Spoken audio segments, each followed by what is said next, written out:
You have been taught to fight what hurts, to question what ended, and to chase answers from things that may never speak back. But if fighting reality brought peace, why do you still feel tired? Why does the past still pull at your heart? Why does your mind keep returning to what cannot be changed, as if thinking about it one more time will finally make life different? The truth is, accepting what you cannot change is not weakness. It is the beginning of inner freedom. Buddhism has always known this. Pain becomes heavier when the mind argues with it. Loss becomes deeper when the heart refuses to release it. And life becomes harder when you keep demanding a different ending from something that has already happened. Tonight, as you listen to these teachings, something inside you will begin to loosen. The need to control everything will soften. The old questions will not feel as loud, and the weight you have carried for too long will start to feel lighter. Slowly, you will understand that peace is not found by forcing life to change, but by learning how to meet life as it is, with a calm mind and an open heart. This is not just a lesson about acceptance. This is the path to inner freedom. Are you ready? Let's begin. And this is where the real journey begins, because acceptance is not only about letting go of pain. It is about seeing the hidden war happening inside your mind every single day. Most people think suffering only comes from what happened to them, but Buddhism teaches something far deeper. A large part of suffering comes from refusing to accept that something has already happened. Tonight, you are going to understand why arguing with reality quietly drains your peace, your energy, and your ability to feel alive. And once you truly see it, you may never look at your struggles the same way again. There is a kind of violence that leaves no bruises on the skin, yet destroys people from the inside every single day. It happens silently. No one sees it. No ambulance comes for it. No one talks about it at family dinners. But it exhausts millions of people across the world. It is the violence of arguing with reality. It begins the moment life does not go the way you wanted. Someone leaves. A dream collapses. Your body changes. A betrayal happens. An opportunity disappears. And instead of grieving it, instead of slowly accepting what is already true, the mind starts fighting reality itself. This should not have happened. They should have treated me differently. My life was supposed to look different. If only I had said something else. If only I had one more chance.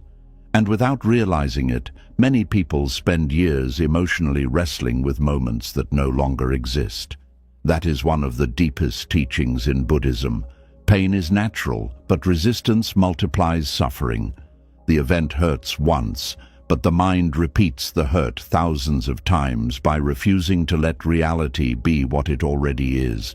It is almost like reopening the same wound every morning just to check if it still hurts. And the strange part is that most people do not even notice they are doing this. They think they are thinking deeply. They think they are trying to fix things, but often they are simply trapped in a mental argument with life itself. Think about how exhausting that is. Reality keeps moving forward while your mind keeps dragging you backward. Life says, "It happened." The mind says, "But it should not have." Life says, "It is over." The mind says, "But I need another ending." Life says, "This person changed." The mind says, "But I need them to become who I wanted."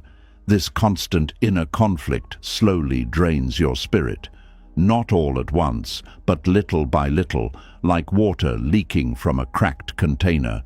Many people are not tired because life is impossible. They are tired because their minds are constantly fighting things they cannot change. Buddhism teaches that reality does not bend simply because the mind refuses to accept it. The rain still falls, people still leave, bodies still age, death still comes, change still happens.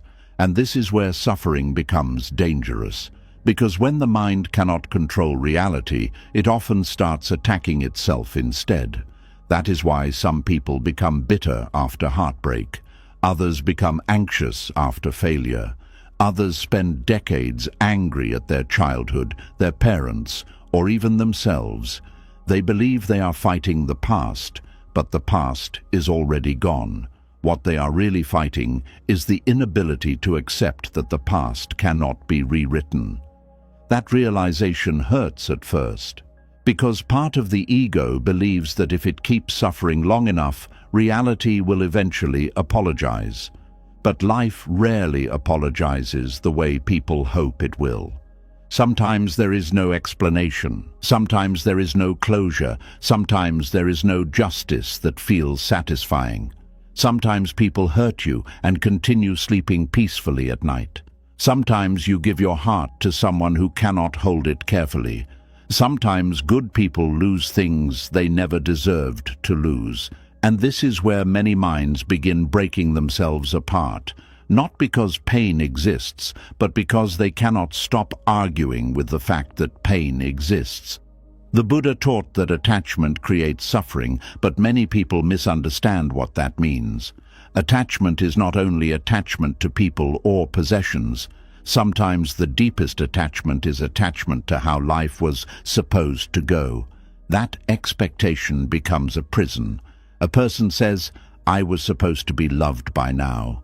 I was supposed to be successful by now. My family was supposed to understand me. My life was supposed to be easier." And when reality does not match the story in the mind, frustration begins growing like weeds in a neglected garden. This is why two people can experience the exact same event, yet suffer differently. One person experiences loss and slowly grieves. The other experiences loss and mentally fights it every day for 10 years. One accepts change. The other keeps demanding the old version of life back. One allows pain to move through them. The other builds an identity around resisting it. And eventually, resistance becomes heavier than the original pain itself. There are people still emotionally living inside arguments from 20 years ago, still replaying conversations, still trying to mentally defend themselves against people who may not even remember the situation anymore. That is the quiet violence of refusing reality. It chains your nervous system to moments that no longer exist. Your body continues living in the present while your mind stays emotionally trapped in another time. And slowly, peace disappears. You see it everywhere. Someone cannot accept aging, so they become obsessed with trying to look younger every year, terrified of every wrinkle as if time itself is an enemy. Someone cannot accept rejection, so they keep chasing people who clearly no longer want them. Someone cannot accept uncertainty, so they overthink every detail of life until their own thoughts exhaust them. Someone cannot accept imperfection, so they spend their lives feeling inadequate no matter how much they achieve. Underneath all of it is the same hidden struggle. Reality did not match the mind's demands. Buddhism does not teach people to stop caring about life. It teaches people to stop destroying themselves, fighting what already exists. That is very different. Acceptance is not saying pain feels good. Acceptance is saying, this is what is here right now. And strangely, that simple shift changes everything, because when the mind finally stops screaming at reality, energy becomes available again. You can breathe again. You can think clearly again. You can sleep without mentally replaying every mistake. You stop carrying the impossible burden of trying to undo what cannot be undone. One of the hardest truths to accept is that reality does not need your agreement to be real. A storm does not stop because you dislike it. A breakup does not reverse because you cannot accept it. A person does not suddenly become emotionally healthy because you loved them deeply. Life simply continues. At first, this sounds harsh, but hidden inside it is freedom. Because once you stop demanding reality become something else, you can finally meet life honestly instead of constantly resisting it. And honesty is where healing begins. Many people think healing means erasing pain, but Buddhism often points towards something gentler and wiser. Healing is learning how to stop turning pain into permanent inner war. There is a huge difference between feeling sadness and becoming consumed by resistance to sadness. A huge difference between grief and refusing to let grief move naturally. A huge difference between remembering pain and worshipping pain. The mind that constantly argues with reality eventually becomes addicted to suffering, because suffering creates the illusion of control. If I keep thinking about it, maybe I can fix it. If I keep replaying it, maybe I can change it. If I keep hurting over it, maybe it will somehow become different. But reality remains unmoved. And this is why acceptance feels terrifying to many people. They confuse acceptance with defeat. They think accepting reality means approving of it. But those are not the same thing at all. You can accept that someone hurt you without saying what they did was okay. You can accept a loss without pretending you wanted it. You can accept the ending of something without denying the love you felt. Acceptance simply means you. Stop demanding reality become different before allowing yourself to heal. That is where peace begins entering the body again. Not when life becomes perfect, not when every answer arrives, not when every wound disappears, but when the inner war slowly quiets down. Some people spend their whole lives waiting for reality to become comfortable before they allow themselves to feel peace. But peace was never hiding inside perfect circumstances. Peace appears when the mind stops resisting the truth of the present moment, and that takes courage. Real courage is not controlling everything around you. Real courage is sitting quietly with reality without needing to escape it, numb it, deny it, or rewrite it. That is why Buddhist monks spend so much time observing the mind, because they understand something most people miss. A restless mind creates endless suffering, even inside comfortable lives. You can have money and still suffer, relationships and still suffer, success and still suffer. Because external comfort cannot free a mind addicted to resistance. A person can move to another city and still carry the same inner chaos. Find another partner and still repeat the same emotional patterns. Achieve success and still feel empty afterward. Why? Because the deepest suffering was never only outside them. It was inside the constant battle against reality itself. And maybe this explains why some people become calmer after enormous hardship, while others become permanently bitter from smaller pain. The calmer person eventually stopped arguing with what happened. The bitter person kept demanding another past. This does not mean acceptance happens overnight. Sometimes acceptance comes in tiny pieces. First, the mind softens, then the body relaxes. Then the endless replaying slowly decreases. Then one day, you notice the memory no longer controls your entire nervous system. You remember, but you are no longer trapped inside remembering.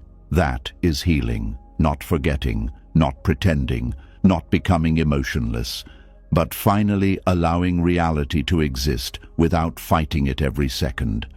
And something surprising happens after that. Life begins feeling lighter, not because problems disappear, but because you stop carrying the extra weight created by resistance. A difficult truth becomes easier to hold once you stop demanding it become something else. Even grief changes shape when it is no longer mixed with resistance. There are people who lost someone they deeply loved, yet eventually found peace. Not because the loss stopped mattering, but because they stopped mentally screaming against the fact that it happened. That does not erase love. If anything, it honors love more honestly. Because love does not need denial to remain meaningful. The same is true for regret. Everyone has moments they wish they could change. Things they should have said. Risks they should have taken. Warnings they ignored. Versions of themselves they no longer recognize. But there comes a moment where healing asks a painful question. How long will you punish yourself for being human? Because no amount of guilt can rewrite time, and no amount of self-hatred can heal the past. At some point, the mind must stop placing itself on trial every day. This is one reason Buddhist teachings emphasize compassion so deeply. Not only compassion for others, but compassion toward your own imperfect humanity. You were always going to make mistakes. You were always going to misunderstand some things too late. You were always going to outgrow old versions of yourself. That is part of being alive.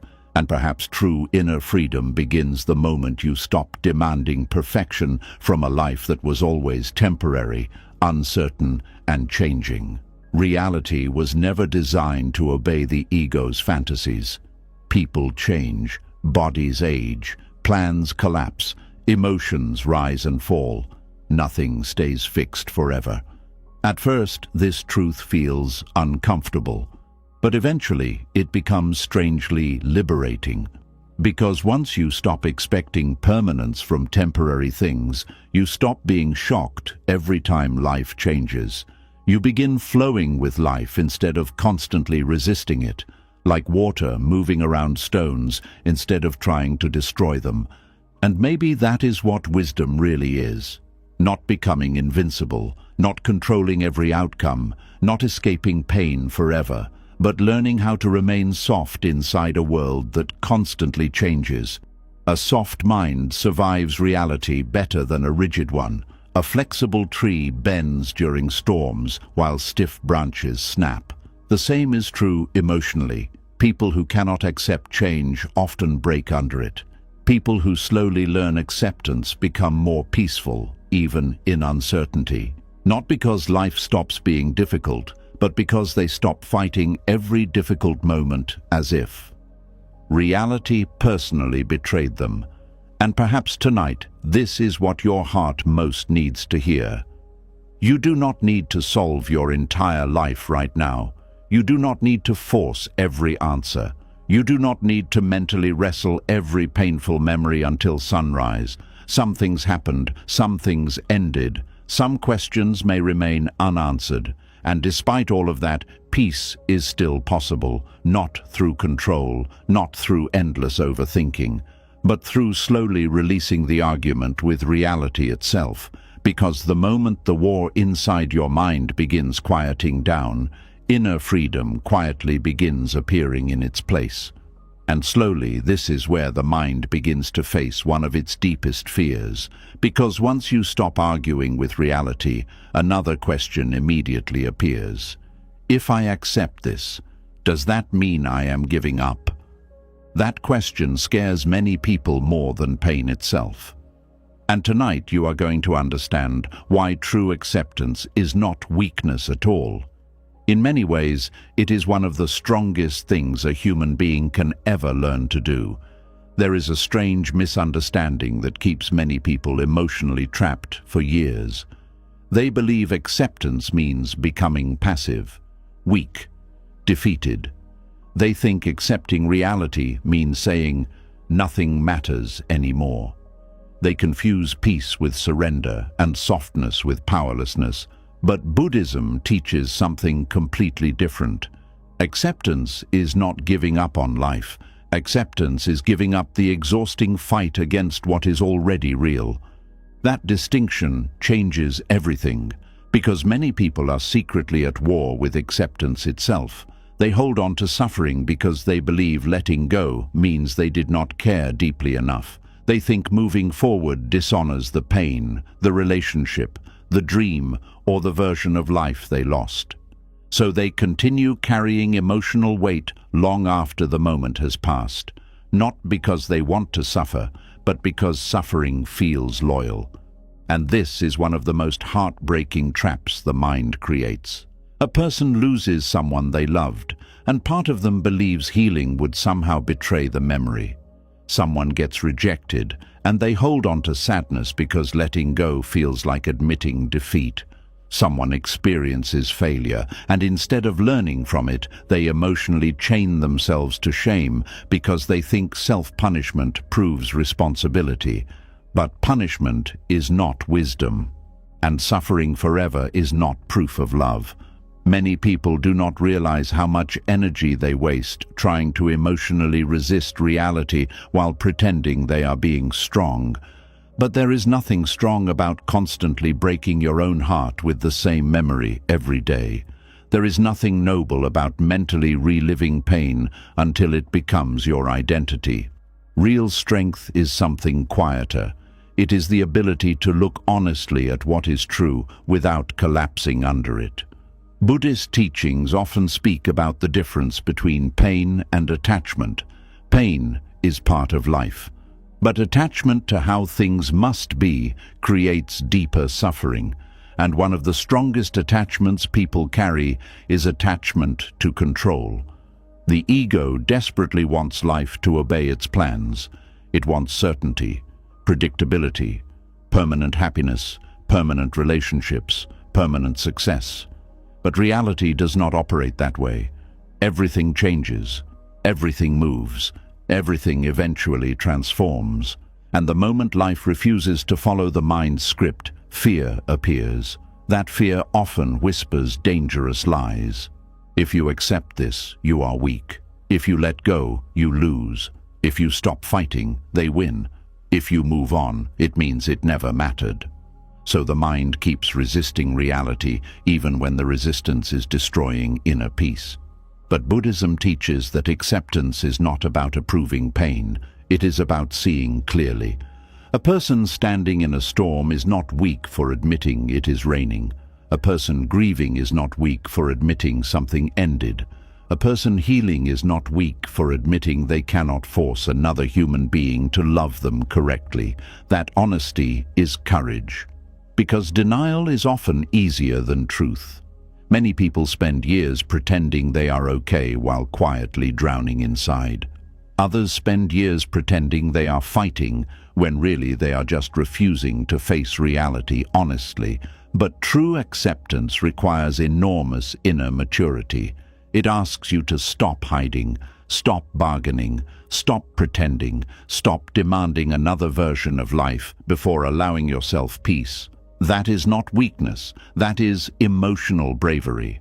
There is a reason peaceful people often appear calmer than everyone else in difficult situations.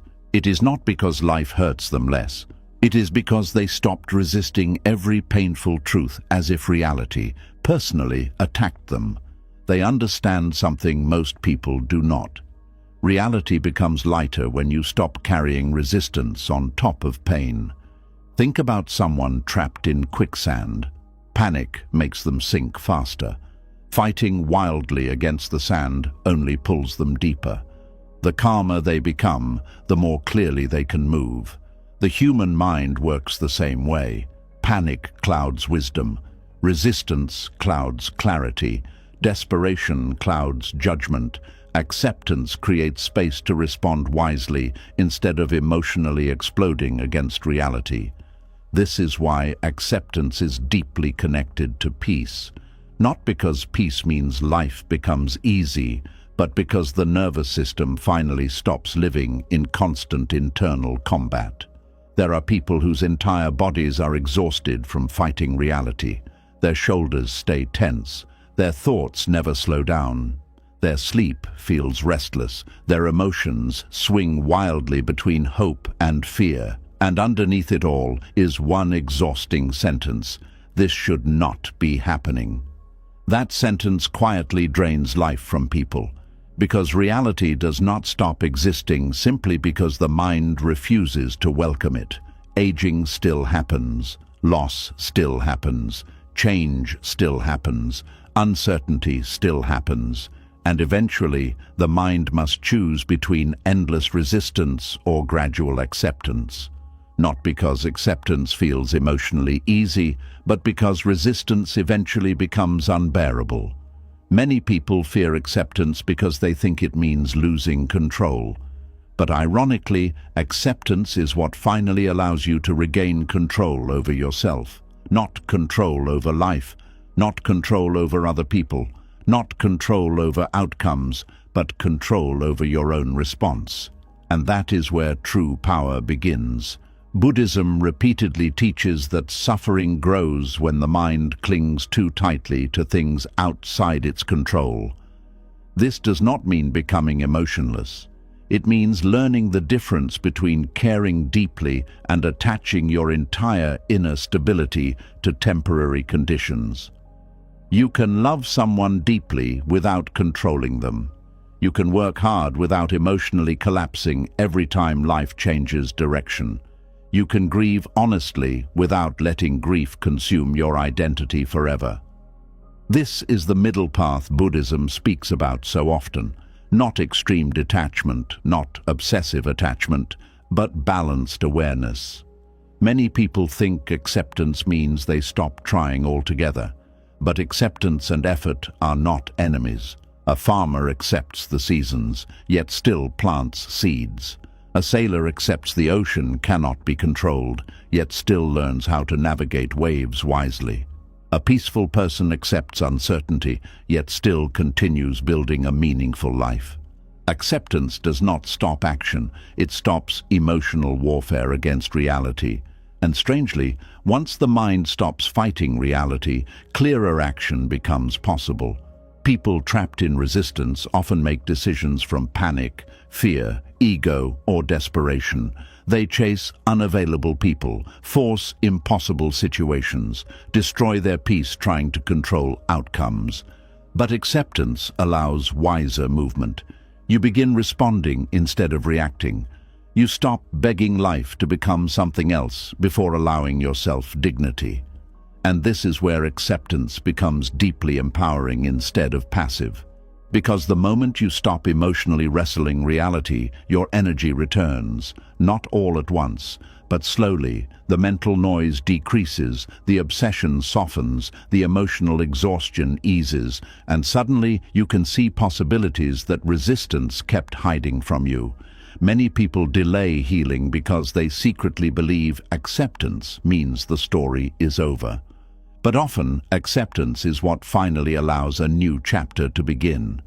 A person cannot heal from a breakup while constantly pretending the relationship still exists. A person cannot grow after failure while emotionally refusing to admit the failure happened.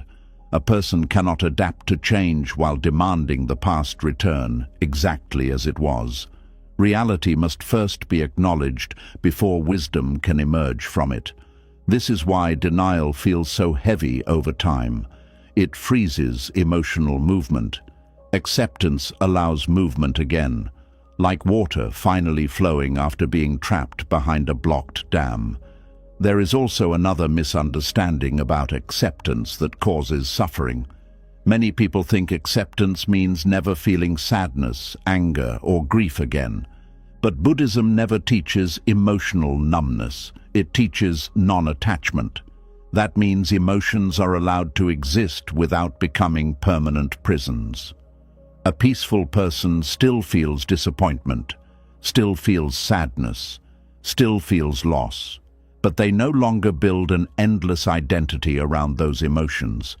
They let emotions move naturally instead of turning them into lifelong emotional residences. That takes wisdom. Because the human ego loves permanence. It wants emotional stories that explain everything forever. I am the abandoned one. I am the victim. I am the failure. I am the unloved person. But Buddhism gently asks a deeper question. What happens when you stop turning temporary pain into permanent identity? That question changes lives.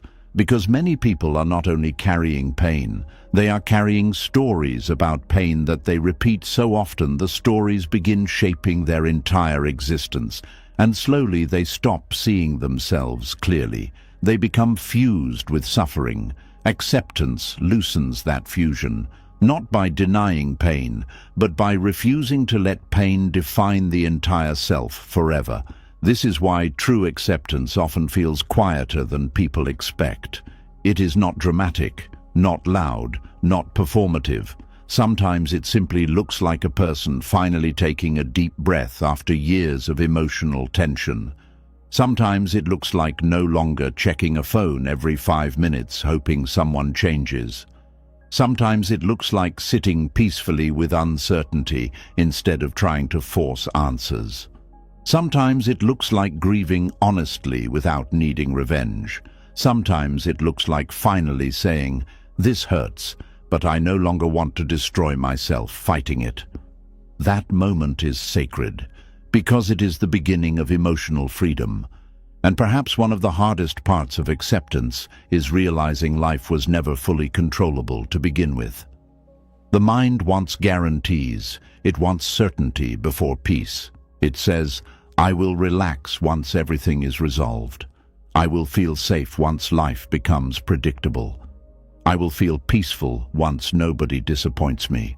But life cannot make those promises. No human being can guarantee permanent comfort. And if peace depends entirely on controlling external life perfectly, peace will always remain fragile. This is why Buddhism places so much attention on inner stability instead of outer perfection. Outer life will always change. People will misunderstand you sometimes. Plans will fail sometimes. Bodies will weaken eventually. Unexpected pain will appear. But inner freedom comes from learning how to remain emotionally grounded inside uncertainty instead of demanding uncertainty disappear forever. That is real strength. Not domination over life, but balance within life. And this strength often looks very different from what society praises. The world often celebrates aggression, control, emotional hardness, and endless ambition. But many people who appear powerful externally are collapsing internally. They cannot sit alone quietly. They cannot tolerate uncertainty. They cannot handle rejection without emotional destruction. They cannot accept change without panic. That is not strength. That is dependency disguised as confidence. A truly peaceful person does not need reality to obey them in order to remain centered. And that kind of peace cannot be purchased, forced, or performed. It is built slowly through acceptance, moment by moment, breath by breath, truth by truth. This does not mean life suddenly becomes painless. It means pain no longer completely controls the direction of your inner world. You stop becoming emotionally possessed by every difficult moment. You become softer without becoming weak, wiser without becoming cold, calmer without becoming detached from humanity. And perhaps this is why acceptance feels so misunderstood. Because from the outside, calmness can appear passive. But inside, tremendous inner work is happening. A person is resisting the urge to panic, resisting the urge to obsess, resisting the urge to emotionally chase control, resisting the urge to collapse into hopelessness. That is discipline, deep discipline, the kind that transforms lives quietly over time. And one day, something surprising happens. You realize acceptance did not take your power away. It returned your power to you, because now your peace no longer depends entirely on controlling every outcome. You can survive uncertainty. You can survive endings. You can survive disappointment, not because they stop hurting, but because you stop turning every painful experience into total inner destruction. That is what inner freedom begins to feel like. Not invulnerability, but flexibility, not perfection, but groundedness, not emotional numbness, but emotional wisdom. And maybe tonight, this is what your heart most needs to understand. Acceptance is not quitting on life. It is quitting the war against reality that has been quietly exhausting your soul for years. And the moment that war begins to end, something powerful begins returning to you. Your clarity, your energy, your dignity, your ability to breathe fully again. And perhaps for the first time in a long time, your ability to feel peace without needing life to become something different first. And as the inner war slowly begins to quiet down, another truth starts revealing itself. Acceptance is not only about learning how to face reality, It is also about learning how to feel pain without allowing that pain to become the entire definition of who you are.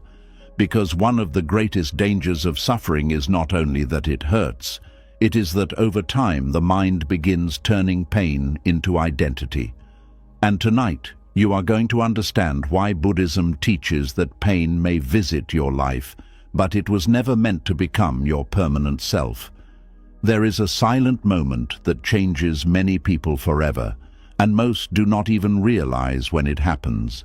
It is the moment pain stops being an experience and starts becoming an identity. At first, a person simply feels hurt. Then slowly, without noticing, they begin becoming the hurt person. Not someone experiencing grief, but someone who believes grief is now their entire existence. Not someone who went through rejection, but someone who believes they are permanently unlovable. Not someone who failed once, but someone who now sees themselves as failure itself. And this is where suffering becomes much deeper than the original wound. Because pain enters human life naturally, but identity holds the pain in place long after the moment has passed. Buddhism teaches something very important about the mind. The mind clings. It grabs onto experiences, labels, memories, emotions, and stories, then quietly says, "This is who I am now." That attachment becomes dangerous, because eventually the person no longer knows where the pain ends and where they begin. You see this everywhere in life. Someone experiences betrayal, and years later they still introduce themselves to the world through distrust. Someone loses a relationship, and afterward, every conversation becomes shaped by abandonment. Someone struggles emotionally, and slowly they stop seeing themselves as a human being going through pain and start seeing themselves only as the broken one. The tragedy is not only the pain itself. The tragedy is forgetting there is still a self underneath the pain. This is one reason Buddhist teachings place so much importance on awareness. Awareness creates distance between you and your suffering. Without awareness, emotions completely consume identity. With awareness, you begin realizing something life-changing. I am experiencing pain, but I am not pain itself. That single realization can completely transform the way a person heals. Because many people secretly believe that if they stop identifying with pain, their experiences will no longer matter. But Buddhism teaches the opposite. You can honor your suffering without worshipping it forever. There is a difference between acknowledging a wound and building your entire personality around bleeding. And sadly, modern life often encourages people to become trapped inside emotional identities. People repeat their pain story so often that it becomes the main way they relate to themselves and others. The mind says, "This happened to me, therefore this is who I am." But pain is an event, not a permanent identity. Clouds pass through the sky, but the sky itself remains. Emotions pass through the mind, but awareness remains beneath them. And this is one of the deepest forms of inner freedom Buddhism offers, the understanding that thoughts, feelings, wounds, fears, and grief are experiences moving through consciousness. They are not the total truth of who you are. This does not mean denying emotions. In fact, Buddhism encourages people to fully witness emotions instead of suppressing them. But witnessing is very different from becoming consumed. A peaceful person allows sadness to exist without turning sadness into their permanent self-image. A peaceful person allows grief to move naturally without making grief the center of their entire identity forever. That is emotional wisdom. Many people think healing means never hurting again. But healing is often much simpler and much gentler than that. Healing is learning how to carry pain without allowing it to swallow your identity whole. Because pain changes shape when the mind stops feeding it with endless self-definition. Think about how often people say things like, "I am anxious," "I am damaged," "I am unwanted," "I am ruined." And while those words may feel emotionally true in painful moments, the mind slowly absorbs them as identity. The person no longer experiences anxiety occasionally. They become the anxious person. They no longer experience heartbreak. They become the abandoned person. The wound stops being temporary and starts becoming personal identity. That is where suffering hardens. Buddhist teachings gently interrupt this process. They remind people that all inner experiences are temporary movements, not permanent definitions. Even intense emotions eventually shift. Fear changes, grief changes, anger changes, shame changes. Nothing emotional stays frozen forever unless the mind constantly rebuilds it through attachment and repetition. This is why awareness matters so deeply. The moment you become aware of pain without completely fusing with it, something powerful happens. Space appears between you and the suffering, not distance that removes humanity, but enough space to breathe again, enough space to observe instead of drown, enough space to realize this feeling is visiting me, but it is not the entirety of me. That space is sacred, because many people have spent years trapped in emotional identities they never consciously chose. Perhaps someone criticized them repeatedly as a child, and now they carry the identity of not being enough. Perhaps someone abandoned them, and now they carry the identity of being unwanted. Perhaps life disappointed them repeatedly, and now they carry the identity of being cursed. But identities built from pain are rarely accurate reflections of reality. They are survival stories created by wounded minds trying to make sense of suffering, and the mind becomes very attached to these stories because familiarity feels safer than uncertainty. Even painful identities can feel emotionally comforting simply because they are known. A person who believes they are unworthy may unconsciously reject love because the old identity feels more familiar than happiness.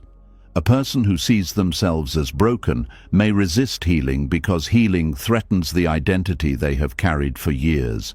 This is why letting go of pain-based identity can feel frightening. Not because suffering feels good, but because the ego fears not knowing who it is without the suffering. And this is one of the most hidden fears in human life. Who am I without my pain? Who am I if I stop calling myself broken?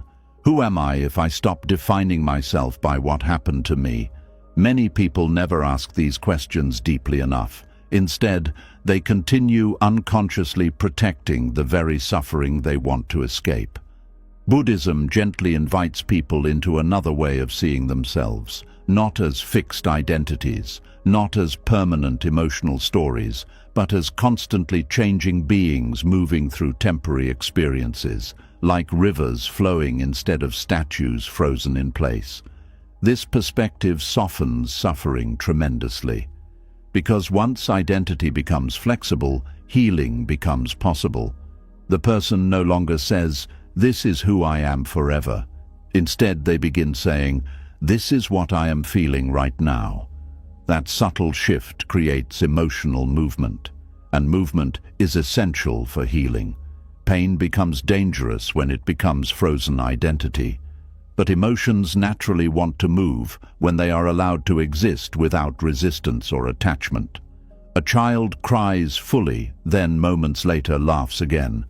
Adults often lose this ability because the mind clings to emotional narratives long after emotions naturally wanted to pass. A painful event happens, then the mind replays it endlessly. Not because the body wants endless suffering, but because the ego fears releasing the identity attached to the suffering. This is why many people stay emotionally exhausted. The nervous system never receives permission to stop defending the old wound. The mind keeps scanning life for proof that the identity is true. If I was abandoned once, everyone will leave. If I failed once, I will fail again. If someone hurt me, nobody is safe. The original pain becomes a lens through which all future experiences are interpreted, and eventually life itself starts shrinking, not because reality became smaller, but because identity became imprisoned inside suffering. Buddhist awareness slowly breaks this prison open, not by forcing positivity, not by pretending pain never happened, but by reminding the mind, you are larger than this moment. You are larger than this emotion. You are larger than this story. That truth often takes years to fully understand, especially because suffering can feel so personal. When pain enters the heart deeply, it often feels permanent. The mind says, I will always feel this way. But human emotions are like weather patterns. Intense storms can feel endless while they are happening, yet eventually they shift. The problem is not only pain itself. The problem is the mind trying to turn temporary emotional weather into permanent identity. This is why awareness and mindfulness are so powerful in Buddhist practice. They teach people how to observe emotions without becoming emotionally possessed by them. A thought appears, a feeling appears, a memory appears. But instead of instantly merging with it, awareness quietly watches, like sitting beside a river instead of being swept away by every current. This skill changes lives, because once awareness strengthens, the person realizes they can experience pain without becoming consumed by it. They stop panicking every time sadness appears. They stop labeling themselves permanently every time fear visits. They stop believing every painful emotion defines their entire future. And slowly, the nervous system begins calming down. There is another important truth hidden here. Pain often wants witness, not resistance. Many people either suppress pain or obsess over it.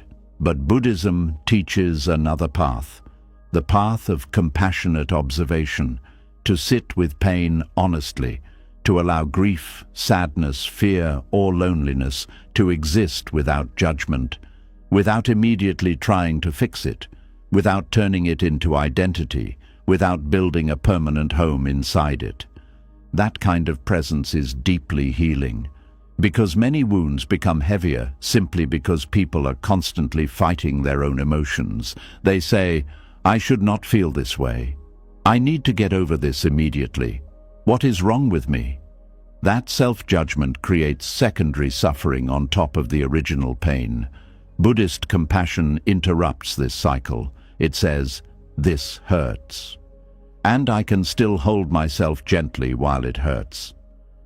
That gentleness matters more than people realize, especially in a world where many individuals learn to treat themselves harshly whenever they suffered. Some people speak to themselves with more cruelty than they would ever use toward another human being. And over time, that inner harshness deepens emotional wounds. But compassion softens identity, not by denying responsibility or avoiding growth, but by allowing humanity. You are human enough to hurt, human enough to struggle, human enough to feel overwhelmed sometimes, and none of those things erase your worth. Pain often convinces people they are damaged beyond repair. But Buddhism reminds us that suffering is part of human existence, not proof of personal failure. Even wise people suffer. Even peaceful people grieve.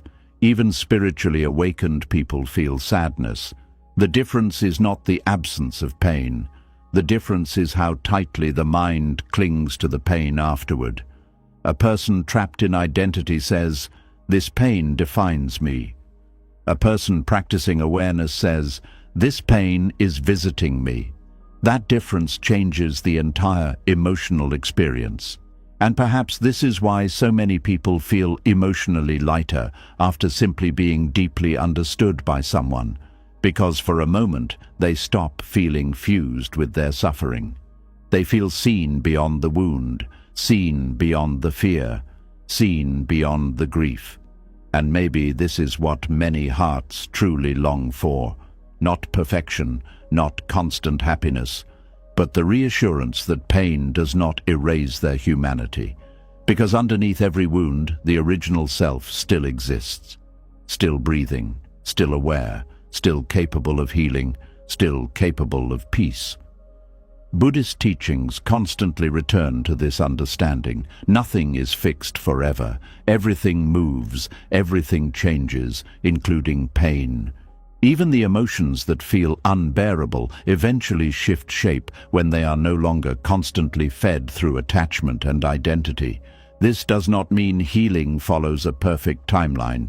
Some wounds take time, some grief arrives in waves, some pain softens slowly. But healing becomes possible the moment identity loosens its grip around suffering. And one day, often quietly, the person notices something surprising. The pain is still part of their story, but it is no longer the entire story. They can smile again without guilt, rest again without fear, love again without believing the past completely defines the future, not because life became perfect, but because they stopped reducing themselves to the worst thing they experienced. That is the Buddhist art of letting pain exist without becoming your identity, not denying pain, not worshipping pain, but allowing pain to move through the heart without building a permanent throne inside the soul. And maybe tonight, this is what your heart most needs to hear. You are not only your sadness, not only your grief, not only your mistakes, not only your heartbreak, not only the chapters that wounded you. There is still a deeper self underneath all of it, a self that existed before the pain arrived, a self that still exists now, quietly waiting beneath the noise of suffering. And the moment you stop defining yourself entirely by your wounds, healing no longer feels impossible. It begins feeling human. And once you begin to see that pain is not your whole identity, another door opens. Because if you are not your pain, then you do not have to keep returning to the moment that created it, as if your life is still trapped there. You do not have to keep walking back into the same memory, hoping this time the ending will change. This is where the mind becomes very clever. It tells you it is only trying to understand. It tells you it is only trying to protect you. But sometimes what you call reflection is really a quiet prison. And tonight you are going to understand why replaying the past over and over does not edit the past. It only steals life from the present. There is a special kind of tiredness that comes from living in two places at once. Your body is here, breathing in this moment, but your mind is somewhere behind you. It is sitting inside an old conversation, an old mistake, an old heartbreak, an old decision, an old version of yourself that no longer exists. You may be walking through your day, speaking to people, eating, working, smiling when you need to smile, but deep inside, a part of you is still pressing rewind. You return to the same scene again and again. What if I had spoken differently? What if I had walked away sooner? What if I had stayed quiet? What if I had noticed the signs? What if I had not trusted them? What if I had chosen another path? And the mind keeps turning these questions like a hand turning a locked door, hoping one day it will open. But the past is not a door you can reopen. It is a room you have already left, even if your thoughts keep going back to sit inside it. This is why Buddhism speaks so deeply about the present moment. Not because the past means nothing, but because the present is the only place where life can actually be touched. The past can teach you, but it cannot hold you. The past can shape you, but it does not have to own you. The past can be remembered, but it cannot be edited by suffering. And that is the painful truth many people avoid. No amount of replaying can change what happened. No amount of guilt can rewrite one sentence. No amount of regret can open a closed day and rearrange the details. No amount of overthinking can go back and make someone love you better, listen sooner, stay longer, or understand your heart the way you needed them to. Yet the mind still tries. It tries because it hates helplessness. It would rather suffer with the illusion of control than sit quietly with the truth that some things are finished. That is why replaying the past can become so addictive. It gives the mind something to do with pain. It creates the feeling that you are working on the problem, even when the problem is no longer available to be solved. A person may say, "I am just trying to understand what happened." And sometimes, yes, understanding matters. Reflection can be wise. Learning from the past can protect the future. But there is a difference between learning from a memory and living inside it. There is a difference between taking wisdom from pain and forcing pain to repeat itself every night. Reflection has an ending. Rumination has no ending. Reflection says, "What can this teach me?" Rumination says, "How can I punish myself with this again?" Reflection creates clarity. Rumination creates exhaustion. Reflection helps you return to life. Rumination keeps you trapped in a mental courtroom where you are both the judge and the accused. This is where many people lose their peace. They are not only remembering the past, they are prosecuting themselves with it. They bring up old evidence every day. They replay old scenes. They call old witnesses in their imagination. They argue with people who are no longer in the room. They defend themselves to people who may never understand. They ask questions that have no answer. And after all that mental labor, nothing changes except their own nervous system becomes more tired. Buddhist wisdom invites you to notice this pattern gently, not with shame. Because the mind does not replay the past because it is foolish. It replays the past because it is trying to find safety. It believes that if it studies the pain long enough, it can prevent future pain. It believes that if it finds the exact mistake, it can guarantee nothing like that ever happens again. But life does not give that kind of guarantee. You can learn. You can become wiser. You can become more careful. You can strengthen your boundaries. You can listen more closely to your intuition. But you cannot create a life where nothing painful ever happens again. And if your mind believes endless replaying will create perfect safety, it will never let you rest. This is why the past can become a false teacher. It teaches through fear instead of wisdom. It says, "Never trust again." It says, "Never try again." It says, "Never open your heart again."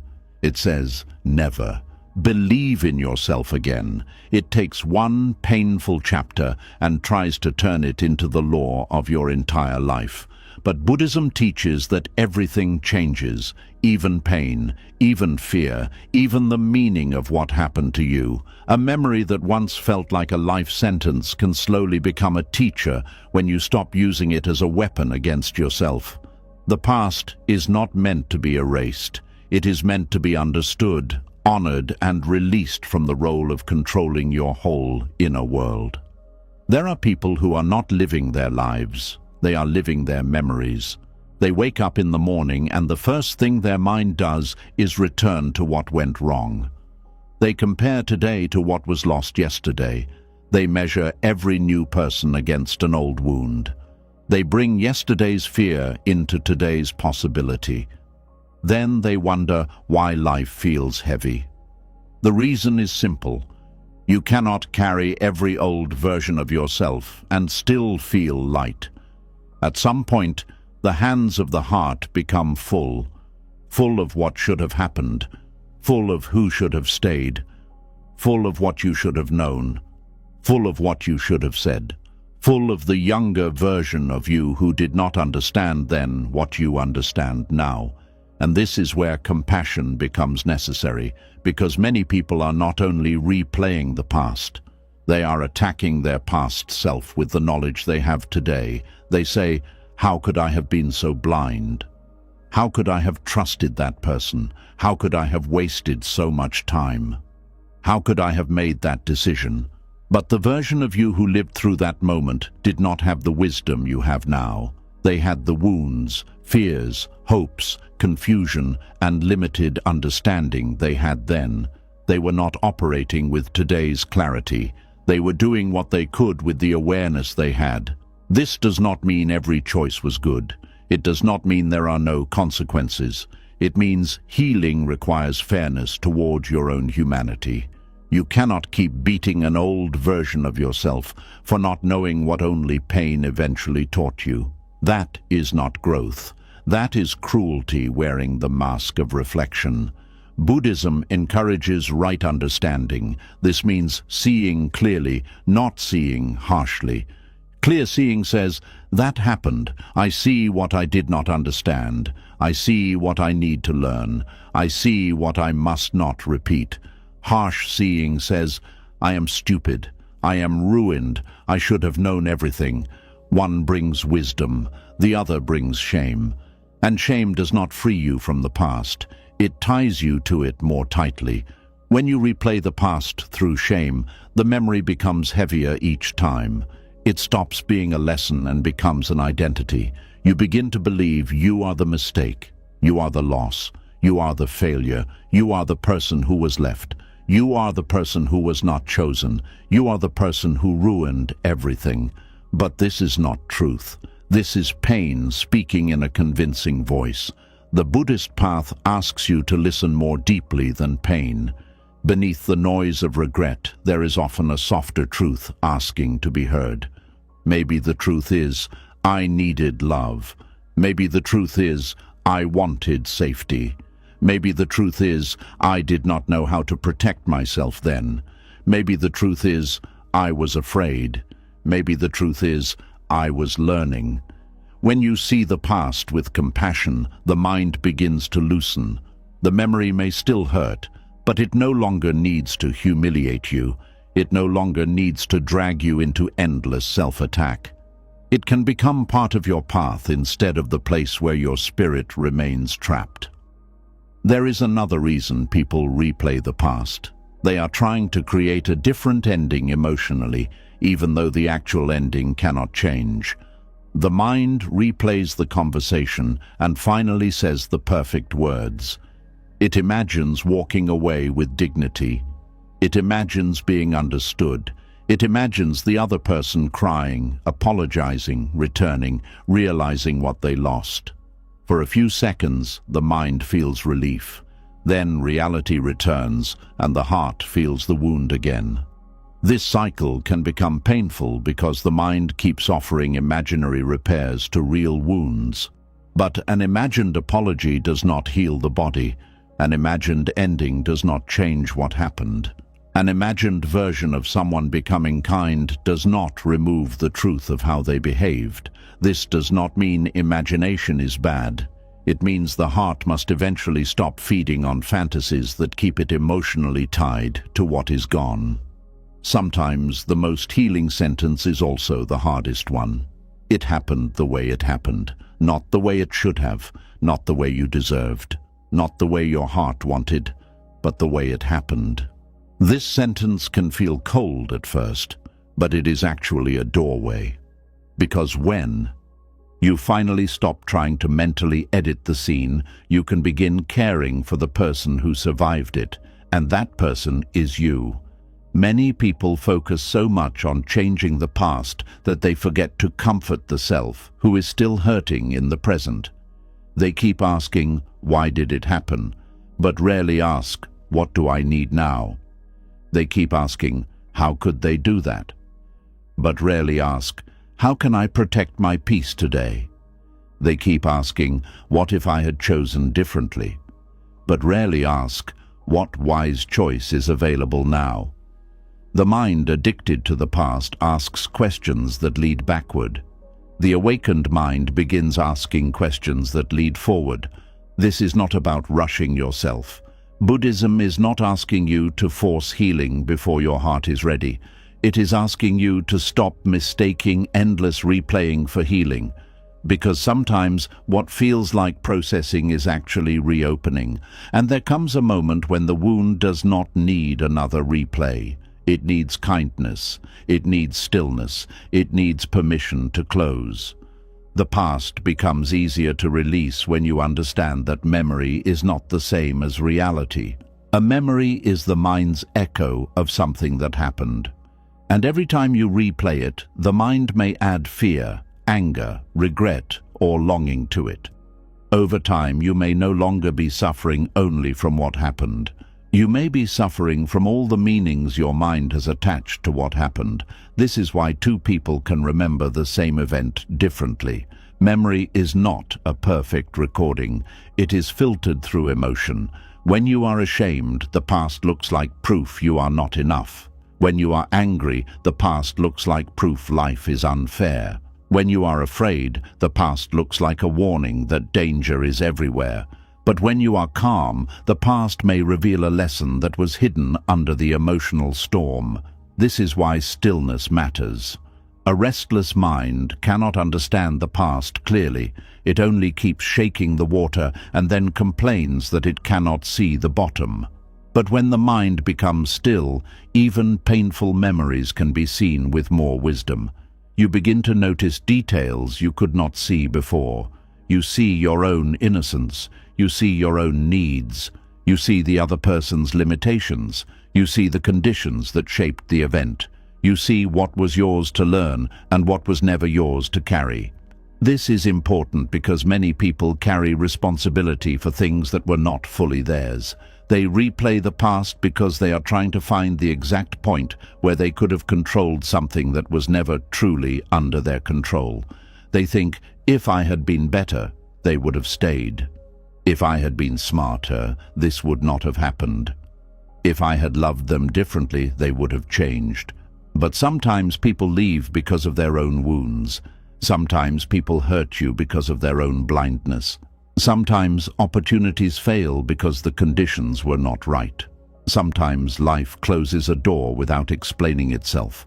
Not everything that hurt you was caused by your failure. This truth can free a person from years of unnecessary self-blame. Buddhism teaches interdependence, the understanding that events arise from many causes and conditions. Nothing happens from one single cause alone. A relationship ending is not only one person. A failure is not only one mistake. A painful season is not only one decision. Life is woven from countless conditions, many visible, many invisible. When you understand this, the past becomes less personal in a painful way. You stop placing the entire universe on your own shoulders. You stop thinking everything happened because you were not enough. You begin seeing events more honestly, with wider eyes. This wider seeing is a form of freedom. It does not remove responsibility. It balances it. It allows you to own what is yours without carrying what belongs to life, timing, other people, or circumstances. That balance is very important. Some people avoid the past completely and never learn. Others obsess over the past and never live. The Buddhist way is neither avoidance nor obsession. It is mindful understanding. You look at the past with honesty. You take the lesson. You release the punishment. You return to the present, again and again. This practice may sound simple, but it is powerful, because each time you return to the present, you weaken the habit of living backward. The mind may still wander back. That is normal.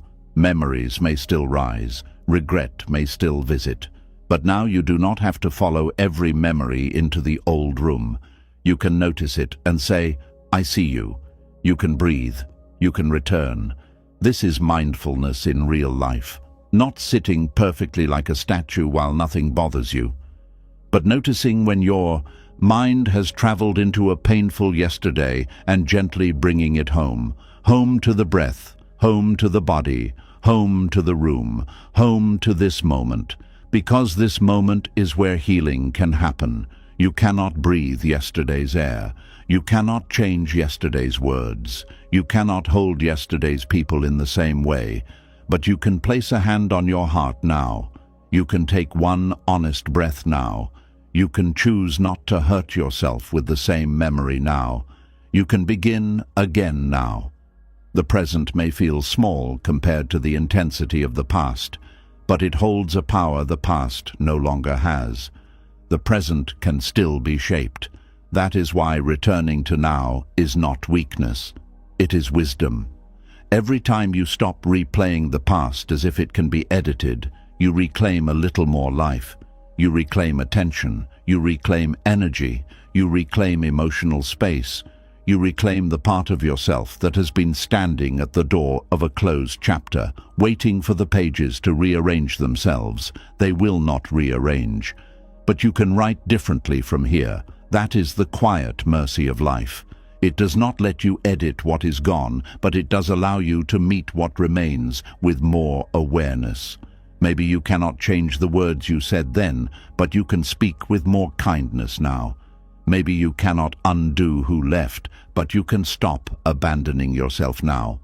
Maybe you cannot recover the time you lost, but you can stop giving more time to regret now. Maybe you cannot erase the pain, but you can stop turning it into a daily ritual now. This is where inner freedom becomes practical, not dramatic, not magical, practical. It is the moment you notice the mind replaying the past and gently refuse to participate in your own suffering, not with anger, not with force, but with a calm reminder. This cannot be edited anymore. And then, what needs my attention now? That question is powerful because it returns your life to your hands. The past may have shaped you, but the present asks for your participation. The present asks for your care. The present asks for your honesty. The present asks for your breath. And slowly, the mind learns a new habit. Instead of going backward every time pain appears, it begins staying close to the body. Instead of rewriting old scenes, it begins listening to current needs. Instead of arguing with memory, it begins creating peace.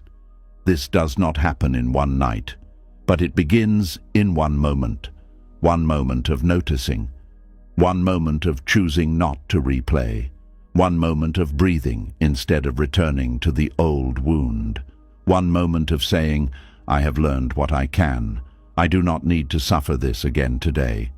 That sentence can become medicine, because you are allowed to stop suffering the same event endlessly. You are allowed to let the lesson remain while releasing the punishment. You are allowed to remember without reliving. You are allowed to have a past without making it your home. And perhaps tonight, this is what your heart most needs to hear. The past does not need you to keep editing it. It needs you to finally understand it with compassion and walk forward with the wisdom it gave you. What happened may always be part of your story, but it does not have to keep writing every page. The old scene is over. The old words have been spoken. The old door has closed. And still, your breath is here. Your life is here. Your next gentle choice is here. So let the mind stop reaching for the impossible pen. Let it stop trying to rewrite what time has already sealed. Let it rest from the exhausting work of changing what cannot be changed, because the past cannot be edited, but your relationship with it can be healed. And slowly, after the mind becomes tired of replaying old scenes, another truth begins waiting quietly underneath the noise. A truth so simple that most people overlook its power completely.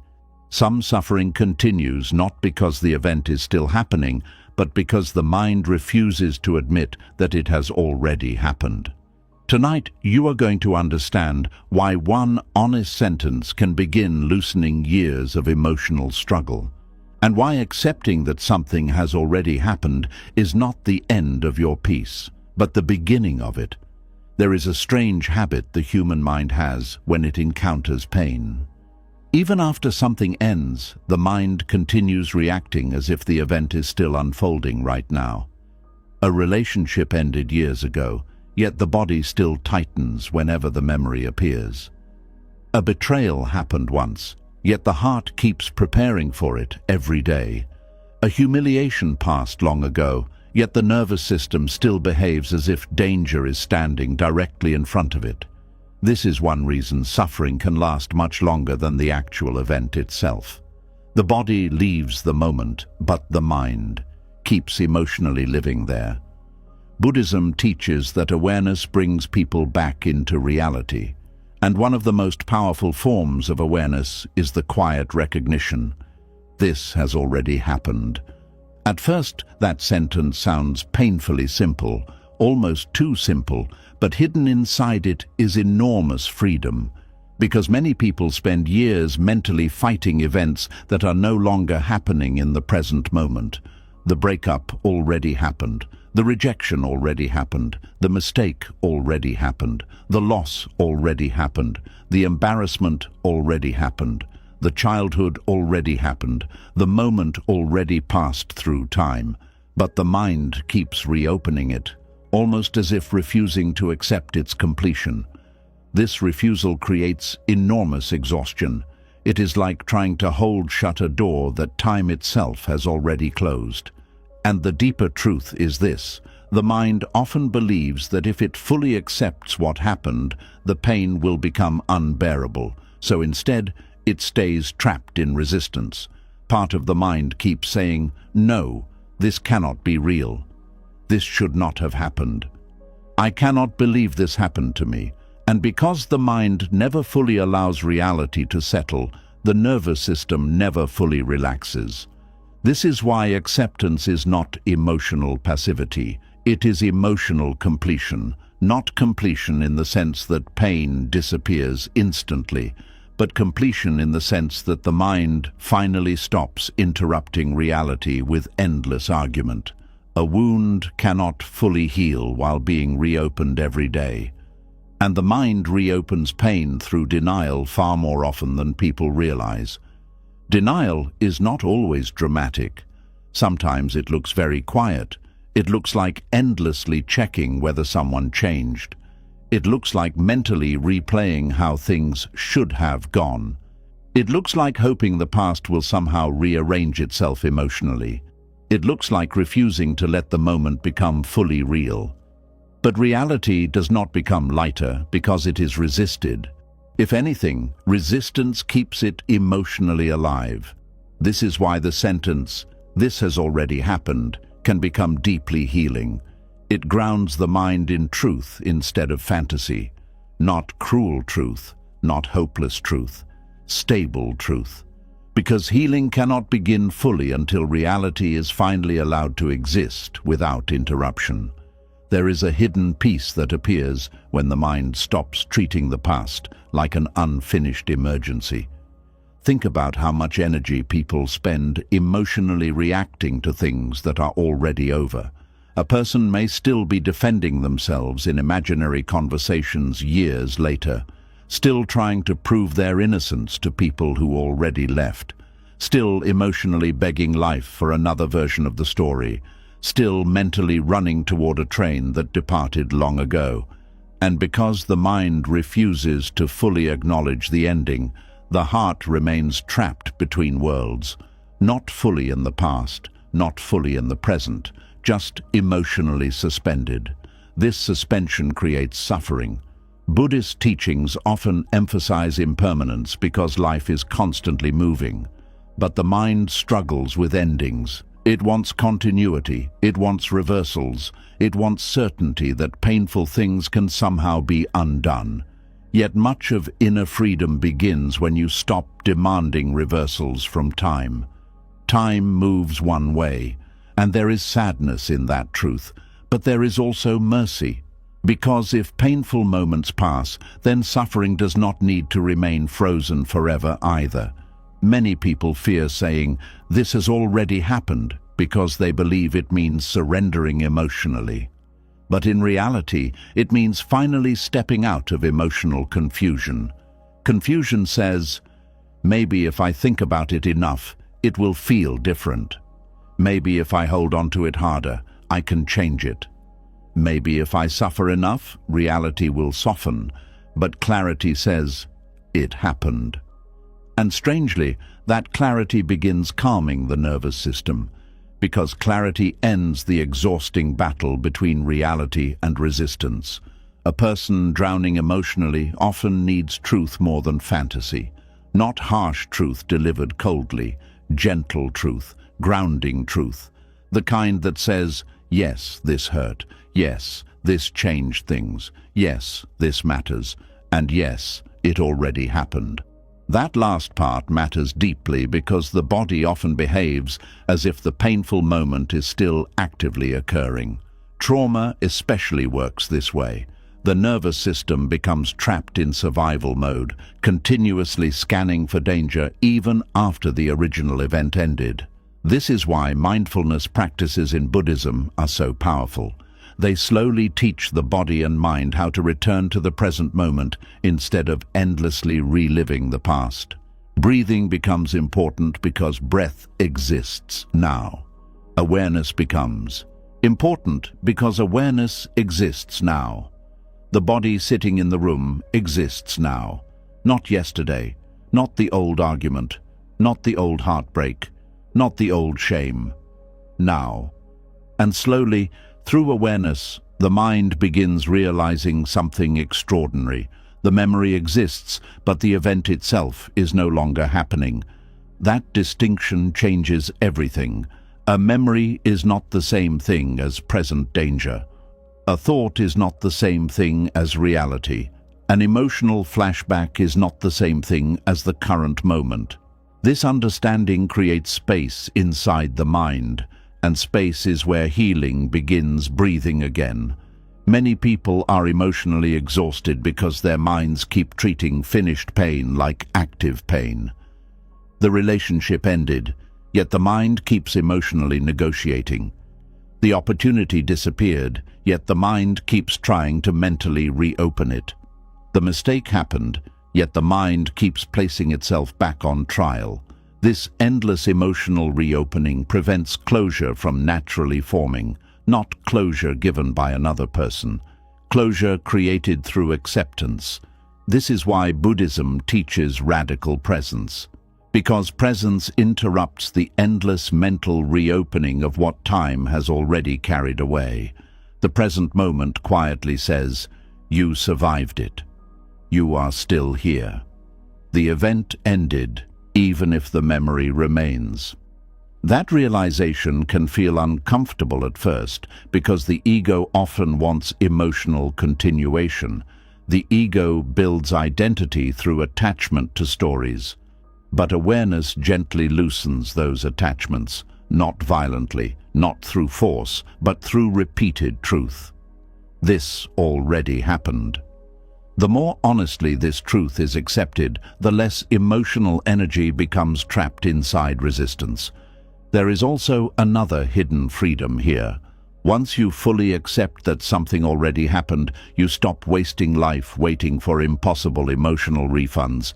Many people secretly wait for life to return something, an apology, an explanation, a reversal, a different outcome. But sometimes life simply continues forward without offering those things. And while waiting endlessly, people accidentally place their peace on hold. They tell themselves, "I will move on once they understand me. I will heal once I get closure. I will feel peace once life explains why this happened." But what if peace begins before those things arrive? What if peace begins the moment you stop demanding the past become emotionally different before allowing yourself to live again? That is one of the deepest forms of inner freedom, not needing the past to change in order to stop suffering inside it. This does not mean pretending painful events were acceptable. Acceptance is not approval. A person can fully acknowledge that something hurt deeply while also acknowledging that the event is now part of reality. That balance matters. Because many people swing between extremes. Either they deny the pain completely or become consumed by it forever. Buddhism teaches another path. Feel the pain honestly, acknowledge reality honestly, release resistance slowly.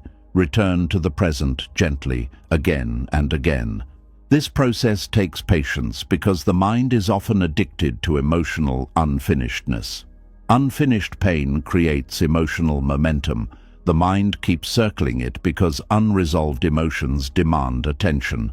But attention alone does not heal suffering. Awareness heals suffering.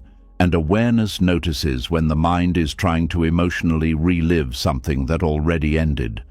There is a profound difference between remembering and re-entering. Remembering says, yes, that happened. Re-entering says, I am emotionally going back there again. Many people unknowingly re-enter painful memories daily. They wake up and immediately revisit old wounds mentally. They replay old conversations while brushing their teeth. They imagine alternative endings while driving. They relive betrayals before falling asleep. And because the nervous system cannot always distinguish clearly between vivid emotional memory and present danger, the body continues carrying tension. This creates chronic exhaustion, not because life is currently attacking them, but because the mind never stops reopening old doors. The phrase, "this has already happened," interrupts that cycle. It reminds the nervous system, the event is over. You are remembering, not reliving. You survived. This may sound simple, but repeated awareness slowly changes the body's relationship with memory. Not immediately, but gradually. The emotional charge softens, the compulsive replaying decreases. The body stops reacting with the same intensity every time the memory appears, and eventually something surprising happens. The memory remains, but it loses its ability to completely control your inner world. That is healing, not erasing the past, but removing its power to endlessly dominate the present. This is especially important because many people unknowingly build emotional homes around unfinished pain. They decorate their identity with old wounds. They organize their future around old fear. They stop trusting joy because pain once visited. But life cannot fully enter a heart still barricaded against reality. At some point, the emotional doors must open again, not recklessly, but honestly. And honesty begins with acknowledging what already is. This has already happened. Those words can initially feel heavy, especially when grief is involved, because part of the heart still hopes the ending is temporary. Part of the heart still waits for the phone call, the return, the reversal. But healing begins when fantasy loosens its grip and reality is finally allowed into awareness fully. That is why grief often arrives in waves. The mind slowly catches up to reality piece by piece. One day the loss feels real. The next day denial returns. Then acceptance appears briefly again. This movement is natural. Buddhism never demands perfect emotional control. It simply invites awareness into the process, to notice resistance, to notice attachment, to notice denial, and to gently return again and again to truth. Not brutal truth, compassionate truth, the kind that allows healing instead of forcing suppression. Because suppressed pain does not disappear, it waits underneath the surface. Real healing requires honesty, not endless rumination, not emotional avoidance, honest presence. There is also freedom in realizing that once something has already happened, you no longer need to keep preparing for it emotionally every second. Some people live as if old pain is constantly about to happen again. They brace themselves against intimacy because of old heartbreak, brace themselves against trust because of old betrayal, brace themselves against joy because loss once followed happiness. Their bodies remain guarded long after the original danger passed, but awareness gently asks, how long will you continue protecting yourself from a moment that already ended? That question can break something open inside the heart, because many defenses outlive the danger they were created for, and eventually those defenses begin hurting the person more than protecting them. Walls built for survival can become prisons over time. This is why acceptance matters so deeply. Acceptance tells the nervous system, you do not need to remain inside the emergency forever.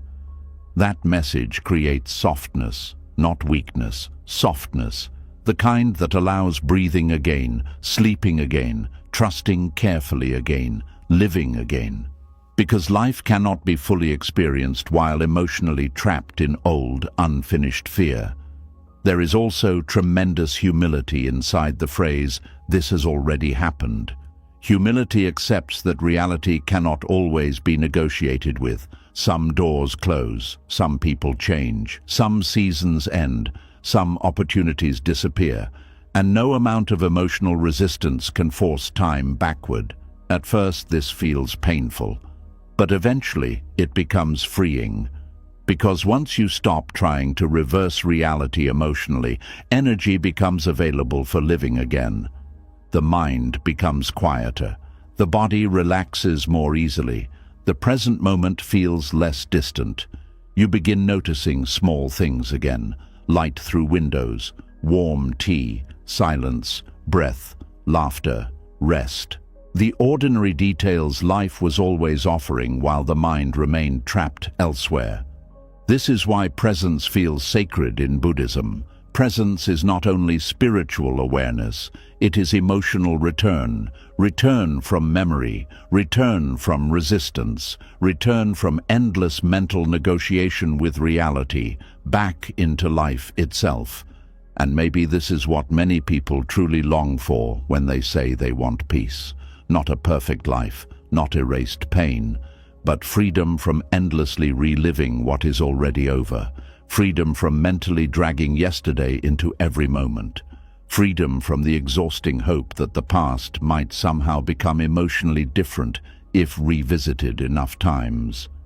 That freedom begins quietly, with awareness, with honesty, with breath, with one simple sentence repeated gently until the nervous system finally believes it. This has already happened, not to create hopelessness, but to create release. Because once reality is finally allowed to settle fully inside awareness, the war against it begins ending. And in the silence left behind, peace slowly begins entering where resistance used to live. And as the mind slowly learns to stop reopening what has already happened, another painful truth begins to rise to the surface. Some suffering does not come from the event itself, but from the inability to. Accept that certain doors will never open again, no matter how sincere your love was, how good your intentions were, or how deeply you hoped things would turn out differently.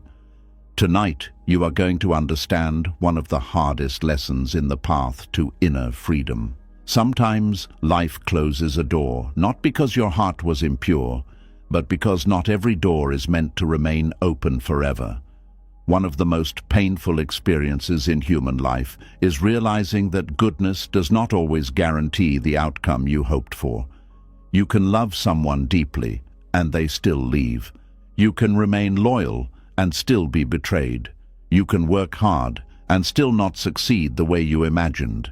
You can pray, hope, forgive, sacrifice, and try again, yet some doors remain closed anyway. This truth breaks many hearts because human beings naturally want life to feel fair. The mind quietly believes that sincerity should always be rewarded. It believes pure intentions should automatically create happy endings. But life does not always move according to emotional fairness.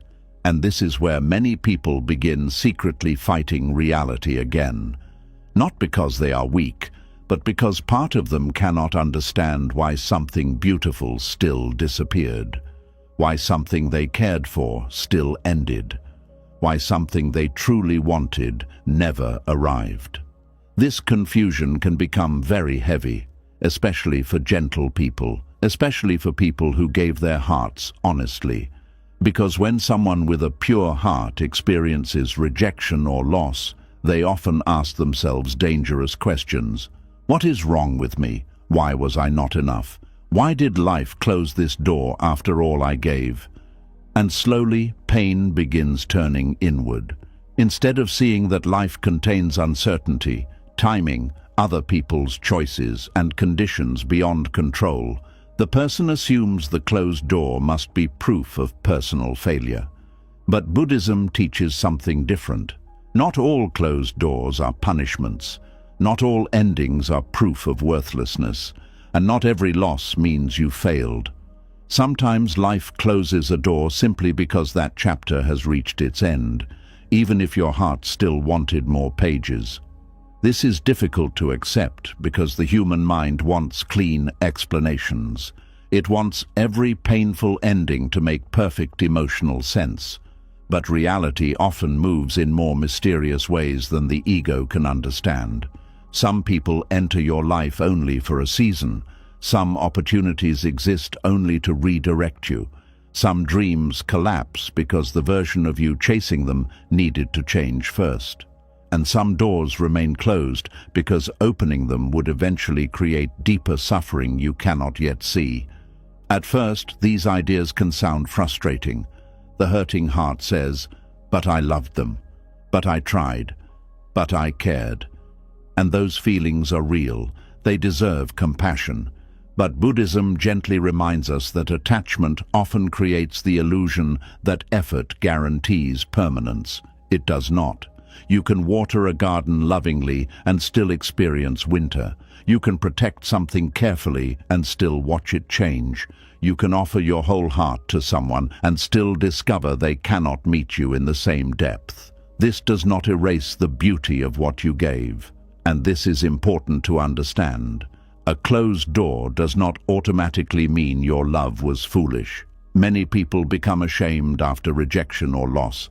They look back at their own sincerity and feel embarrassed by how deeply they cared. But there is nothing shameful about having a heart capable of genuine love.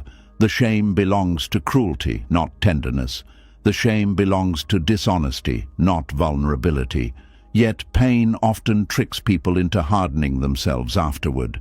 Someone hurts them, and they decide never to trust again. Life disappoints them, and they decide never to hope again. A door closes, and they decide to close themselves completely too. But Buddhism teaches that suffering should deepen wisdom, not destroy openness. There is a difference between becoming wise and becoming emotionally frozen. A wise person learns discernment. A wounded person sometimes learns fear, and fear often disguises itself as strength. It says, "I do not care anymore. I do not need anyone. I will never feel deeply again." But underneath those statements is usually a heart terrified of experiencing another closed door. This fear is understandable. Human beings naturally avoid pain, but a completely closed heart eventually suffers too, because life cannot fully enter a person who has barricaded themselves against disappointment. This is why Buddhist teachings emphasize balance so often. Not blind attachment, not total emotional withdrawal, but compassionate awareness. To love while understanding impermanence, to care while understanding uncertainty, to remain open without demanding guarantees from life. That is difficult, very difficult, because the ego constantly wants certainty before vulnerability. It says, "Promise me this will not hurt. Promise me they will stay. Promise me this effort will succeed. Promise me I will not lose again." But life cannot offer those promises, and perhaps part of maturity is learning how to keep living honestly without demanding impossible guarantees from existence. This does not mean becoming passive. It means accepting reality's uncertainty without allowing uncertainty to destroy your ability to love, trust, or move forward. There is also another painful truth hidden inside closed doors. Sometimes people remain emotionally attached to a closed door because reopening it feels easier than facing the unknown beyond it. The familiar pain becomes safer than uncertain possibility. A person may keep chasing someone unavailable because at least the emotional story feels known. They may stay emotionally attached to an old dream because releasing it would require creating a new direction. They may continue begging internally for old circumstances to return because moving forward feels frightening. This is why some closed doors become emotional obsessions. The mind keeps knocking, keeps hoping, keeps replaying, keeps bargaining. not only because of love or desire, but because uncertainty feels terrifying. But Buddhism teaches something profound about attachment. Clinging creates suffering because reality itself constantly changes. Nothing remains frozen forever. People change, feelings change, dreams change, circumstances change. And when the mind desperately tries to force permanence onto temporary things, suffering intensifies. This does not mean relationships or goals are meaningless. It means peace cannot depend entirely on controlling outcomes. That is where hidden freedom begins appearing, not when every door opens, but when your inner stability no longer collapses every time one closes. This is one of the deepest forms of emotional maturity. To realize your worth is not determined by access. Not everyone who rejects you is rejecting your value. Not every missed opportunity is proof of failure. Not every closed door means you are unworthy of love, success, connection, or peace. Sometimes doors close because life is moving differently than your current understanding can see.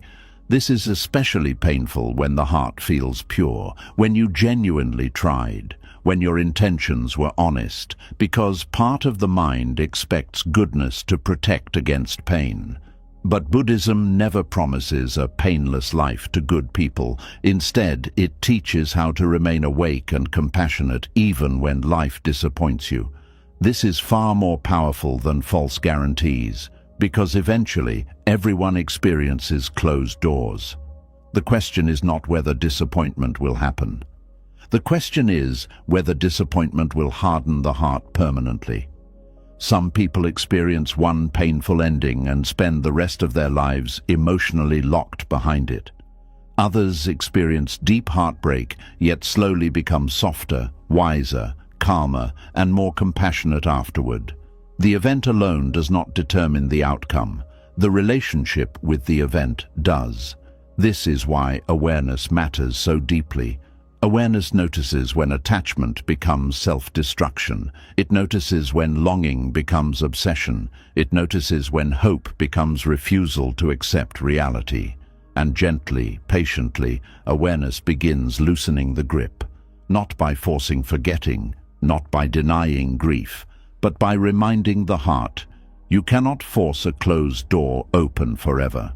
This truth hurts at first because many people secretly believe persistence alone can conquer all outcomes. And yes, persistence matters in life, but there is a difference between perseverance and emotional imprisonment. Perseverance moves forward wisely. Imprisonment keeps begging reality to become different. One creates growth, the other creates exhaustion.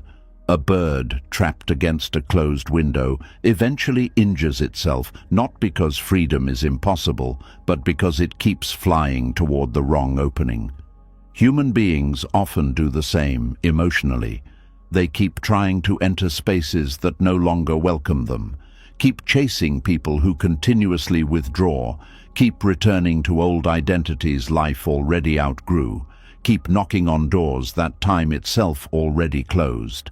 And slowly the repeated rejection begins damaging self-worth. Not because they lack value, but because attachment keeps placing them where acceptance no longer exists. This is why inner freedom sometimes begins with turning away from the closed door instead of endlessly staring at it. Not bitterly, not angrily, but honestly, because some suffering continues only because the heart refuses to stop waiting outside places that no longer hold life for it. There is grief in walking away from a closed door, real grief, because letting go often means accepting that certain dreams, versions of people, or imagined futures will never fully exist. That acceptance can feel like mourning an invisible death. You are not only grieving what happened, you are grieving what could have been, the future you pictured, the conversations you hoped for, the love you imagined, the life you expected. And invisible grief is still grief. Buddhism understands this deeply. Much suffering comes not only from reality itself, but from attachment to imagined realities that never fully arrived. The mind mourns possibilities as intensely as actual events. This is why letting go can feel so painful. You are not only releasing a person or opportunity, you are releasing a version of life your heart became emotionally attached to. And yet, hidden inside this grief is also freedom. Because once you stop standing outside the closed door, life begins moving again. Energy slowly returns, attention returns, curiosity returns. The present moment becomes visible again. Many people do not realize how much life they lose while emotionally waiting for impossible reopenings. Years pass, opportunities pass, connections pass, peace passes, because the heart remains emotionally stationed at an ending. But life continues flowing beyond closed doors. This is important, very important, because the mind often behaves as though one closed door means all future joy is impossible. But reality rarely works that way. Life continuously changes shape. New people appear, new understandings emerge, new paths reveal themselves slowly, not always immediately, not always comfortably, but often in ways the attached mind could not previously imagine. This does not mean every loss secretly hides a perfect replacement. Buddhism is not teaching toxic positivity. Some losses remain painful. Some endings genuinely matter forever. But suffering deepens unnecessarily when the mind insists one closed door destroyed all future possibility. That belief creates hopelessness. Awareness creates openness again. Not naive openness, grounded openness. The understanding that life still exists beyond disappointment. There is another hidden lesson inside closed doors. Sometimes the closed door is protecting your deeper self from remaining trapped in a smaller version of life. A relationship that ended may have been preventing growth. A failed dream may redirect you toward deeper meaning. A rejection may quietly free you from spaces that never truly saw your worth. But attached minds rarely see this immediately because attachment focuses only on immediate loss. Wisdom sees movement.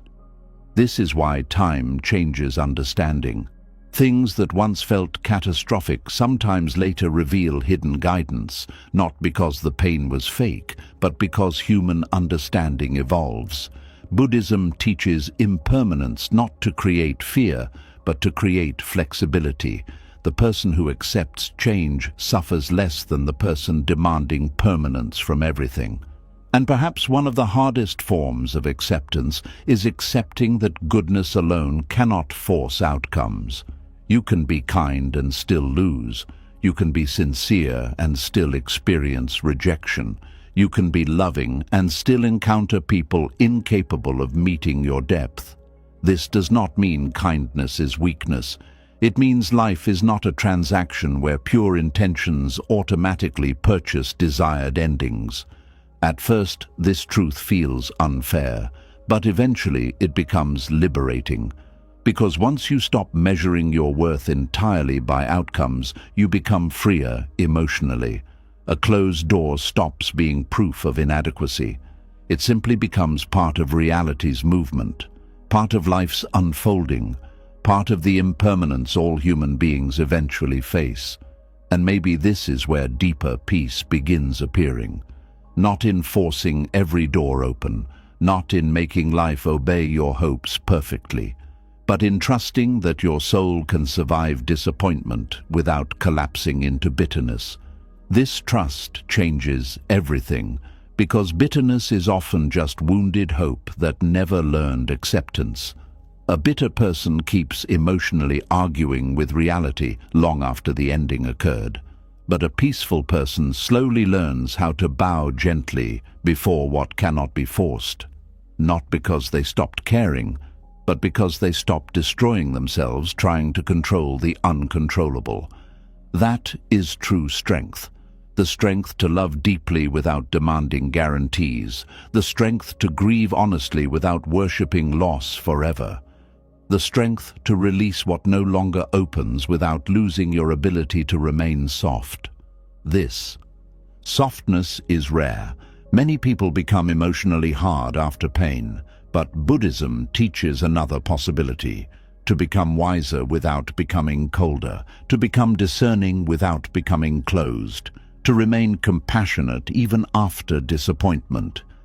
And perhaps this is the hidden freedom inside closed doors, the realization that your peace does not depend on every path remaining available forever. Some things will leave, some things will end, some dreams will not unfold the way you hoped, and still your spirit can remain whole. Still your heart can remain open. Still life can continue offering beauty in forms you do not yet understand, because closed doors are not always the end of life. Sometimes they are the painful beginning of finally meeting yourself more honestly, the version of you no longer defined entirely by chasing unavailable things, the version of you no longer begging reality to reverse itself, the version of you capable of standing before a closed door and quietly saying, "I loved honestly, I tried sincerely, and now I release what will not open." That sentence contains enormous dignity, because there comes a moment when peace matters more than endlessly forcing entry into spaces no longer meant for you. And maybe tonight, this is what your heart most needs to hear.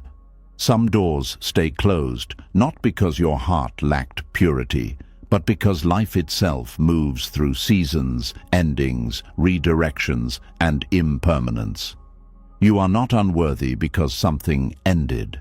You are not broken because something did not choose you. You are not cursed because life changed shape.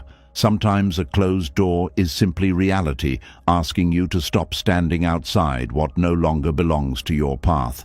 And the moment you stop begging closed doors to reopen, you finally notice the quiet space around you, where life is still waiting to be lived. And as the heart slowly learns to stop standing outside closed doors, another hidden grief often begins rising from deeper places inside the soul.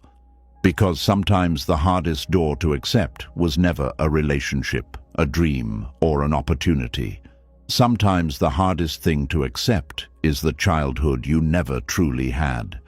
Tonight, you are going to understand why so much adult suffering quietly begins in unfinished pain from long ago, and why inner peace sometimes starts the moment you stop demanding a different past from people who were never able to give it. There are wounds that do not bleed openly, yet they shape an entire life. A child who never felt safe may grow into an adult who struggles to relax. A child who was constantly criticized may become an adult who secretly believes they are never enough. A child who felt emotionally invisible may spend years begging for love in unhealthy places. A child who learned that love was unpredictable may grow up terrified of abandonment. And often, these wounds remain hidden beneath adult responsibilities, routines, relationships, careers, and distractions. But deep inside, the younger self still waits quietly for something that never fully arrived. Understanding, protection, warmth, gentleness, safety, the feeling of truly being seen. This is why childhood pain can become so difficult to release, because unlike many adult disappointments, childhood shapes the foundation of how a person learns to see themselves and the world.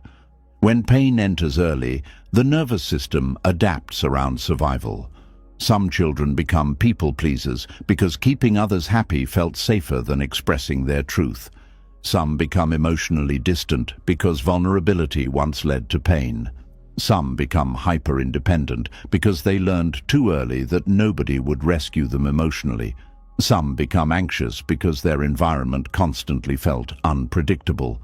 And then adulthood arrives, but the body still carries the emotional memory of those early experiences. This is why some reactions feel much bigger than the present moment. A small rejection suddenly feels unbearable. A disagreement feels like abandonment. Silence feels dangerous. Criticism feels crushing. Not because the adult self is weak, but because the younger self inside still remembers what it once meant to feel unsafe. Buddhism teaches that suffering often continues when the mind clings to what reality did not provide. And one of the deepest forms of clinging is the lifelong demand for a different childhood. Many adults are still emotionally waiting for parents to become who they needed, still waiting for apologies that may never come, still waiting for understanding, still waiting for someone to finally say, "You deserved better. You were lovable. You were not the problem. You should have been protected." And when these words never fully arrive, pain hardens quietly over time. The heart begins carrying invisible grief. Not only grief for what happened, but grief for what never happened. The childhood that never felt peaceful, the comfort that never existed, the emotional safety that never arrived, the innocence that disappeared too early. This kind of grief is difficult because it is often invisible to others. A person may appear successful, calm, functional, even strong, but inside there may still be a younger self carrying loneliness from decades ago. This is why healing childhood wounds is not about blaming endlessly. It is about understanding honestly. Many people either deny their childhood pain completely or become trapped inside resentment forever. Buddhism teaches another path, the path of awareness without permanent bitterness, the path of seeing clearly without remaining emotionally imprisoned there. This is important because unresolved childhood pain often controls adult life unconsciously.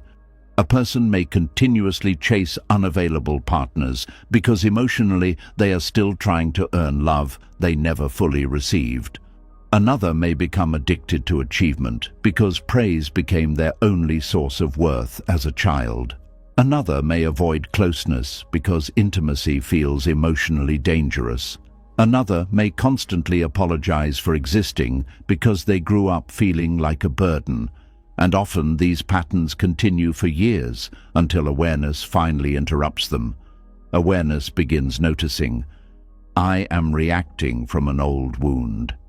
This fear is older than this moment. My nervous system learned this long ago."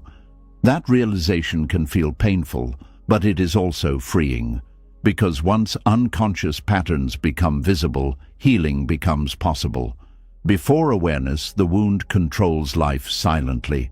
After awareness, the person can begin responding differently, but this process requires enormous compassion, especially toward the younger self. Many adults secretly judge the child they once were. They say things like, "I should be over this. Other people had it worse. I am too sensitive. I need to stop feeling this way." But pain does not heal through humiliation. A frightened child does not become calm through criticism. And the younger self inside many adults is still frightened, still carrying emotional confusion, still carrying unmet needs, still wondering why love felt difficult to receive. This is why Buddhist compassion matters so deeply in healing. Compassion softens the war against yourself, not by denying what happened, but by refusing to continue punishing yourself for surviving it imperfectly. There is another difficult truth many people eventually face. Sometimes parents simply could not give what they themselves never received. This does not erase harm, it does not excuse cruelty, but it creates understanding. Many wounded adults were once wounded children raising children. Many emotionally unavailable parents were never taught emotional safety themselves. Many harsh people were shaped by harshness long before you existed. Pain travels through generations quietly until awareness interrupts it. This understanding matters because hatred alone rarely heals childhood wounds. Hatred keeps the nervous system emotionally tied to the original pain. The mind remains trapped in the hope that rage will somehow create a different past. But no amount of anger can reopen childhood and rearrange the emotional conditions. This is where acceptance becomes one of the hardest spiritual practices of all. Accepting that your childhood happened the way it happened. Accepting that some needs were not met. Accepting that some people may never fully understand the pain they caused. Accepting that your younger self deserved better while also understanding reality cannot now become different retroactively. This acceptance does not mean pretending the pain was okay. It means releasing the endless internal demand for the past to become something it never was. That demand quietly exhausts many people for decades, because part of the mind keeps saying, if they would finally apologize, I could heal. If they would finally understand me, I could feel peace. If my childhood had been different, I would be whole. But Buddhism gently points toward another truth. Wholeness does not begin when the past changes. Wholeness begins when awareness stops demanding the impossible from time. This realization often creates grief first, real grief. Because releasing the need for a different childhood means mourning what never existed fully. Mourning the nurturing you deserved, the softness you deserved, the emotional safety you deserved, the guidance you deserved, the consistency you deserved. This grief matters, because many people try skipping directly to forgiveness while never allowing themselves to honestly grieve. But ungrieved pain remains alive inside the body. Healing requires honesty, not dramatic storytelling, not endless blame, honest acknowledgement. Yes, this hurt. Yes, this shaped me. Yes, I deserved care. That honesty is not weakness, it is emotional truth, and truth creates the foundation for peace. There is also hidden freedom in realizing that your childhood explains you, but it does not have to imprison you forever. This distinction is extremely important. Some people deny their wounds entirely. Others become completely identified with them. Buddhism teaches another way, awareness without permanent identity. You can understand why you developed certain fears without deciding you are doomed forever. You can recognize the pain without building your entire future around it. You can honor the younger self without remaining emotionally frozen in childhood forever. This balance creates healing, not instant healing, but real healing. Because once awareness grows, choices slowly become possible. A person who grew up around emotional chaos can slowly learn calmness. A person who learned fear can slowly learn safety. A person who never felt heard can slowly learn self-expression. A person who felt unloved can slowly learn self-compassion. This process takes patience because nervous systems shaped by childhood pain often expect danger automatically. The body may brace itself even during peaceful moments. Some people feel uncomfortable when life becomes calm because chaos feels more familiar than peace. Others sabotage healthy relationships because stable love feels emotionally unfamiliar. The nervous system repeats what it learned early, even when those patterns create suffering. This is why awareness must be paired with gentleness. You cannot force a frightened inner self into peace through harshness. You cannot shame your nervous system into healing. Healing often happens through repeated experiences of safety, repeated moments of self-kindness, repeated reminders that the danger is no longer here, repeated awareness that the adult self can now offer protection the child self never received. This is one reason mindfulness matters so deeply. Mindfulness teaches the body to return to the present moment instead of remaining trapped in old emotional environments. The child inside may still fear rejection, but the adult self can breathe now. The child inside may still expect criticism, but awareness can respond gently now. The child inside may still feel abandoned, but presence can offer companionship now. This changes the relationship with pain completely. Instead of constantly searching backward for missing love, the person slowly learns how to offer love inwardly, not narcissistic self-obsession, steady self-compassion, the kind that says, "I see your pain.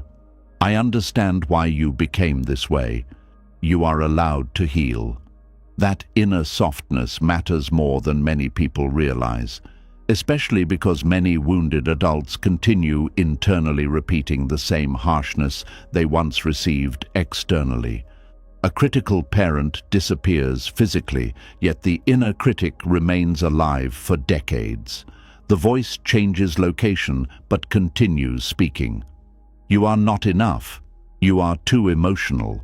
You always fail. You do not deserve rest. You must earn love." Buddhist awareness notices these inner voices without automatically believing them. This is powerful, because many people mistake inherited emotional conditioning for objective truth. But thoughts shaped by pain are not always accurate reflections of reality. They are survival patterns, and survival patterns can change, slowly, patiently, with awareness, with compassion, with repetition. This is why releasing the need for a different childhood is not the same as forgetting the past. It means stopping the endless emotional negotiation with what already happened. It means recognizing, yes, I wish it had been different. And yes, I can still build peace from here. That second sentence is life-changing, because many people unconsciously postpone healing until the past becomes emotionally corrected somehow. But time does not move backward. Parents may never transform into emotionally safe people. Some conversations may never happen. Some apologies may never arrive. Some emotional gaps may remain. And still, healing remains possible. Not because the pain disappears, but because the adult self stops abandoning themselves waiting for the past to change. This is where responsibility quietly enters the healing process. Not blame, responsibility. The understanding that while you did not choose your childhood, you now participate in how your wounds are carried forward. This realization can feel overwhelming at first, especially because wounded people often feel exhausted already.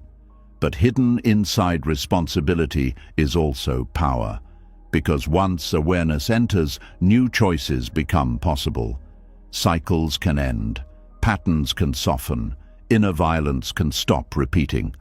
A person raised around emotional neglect can become emotionally present.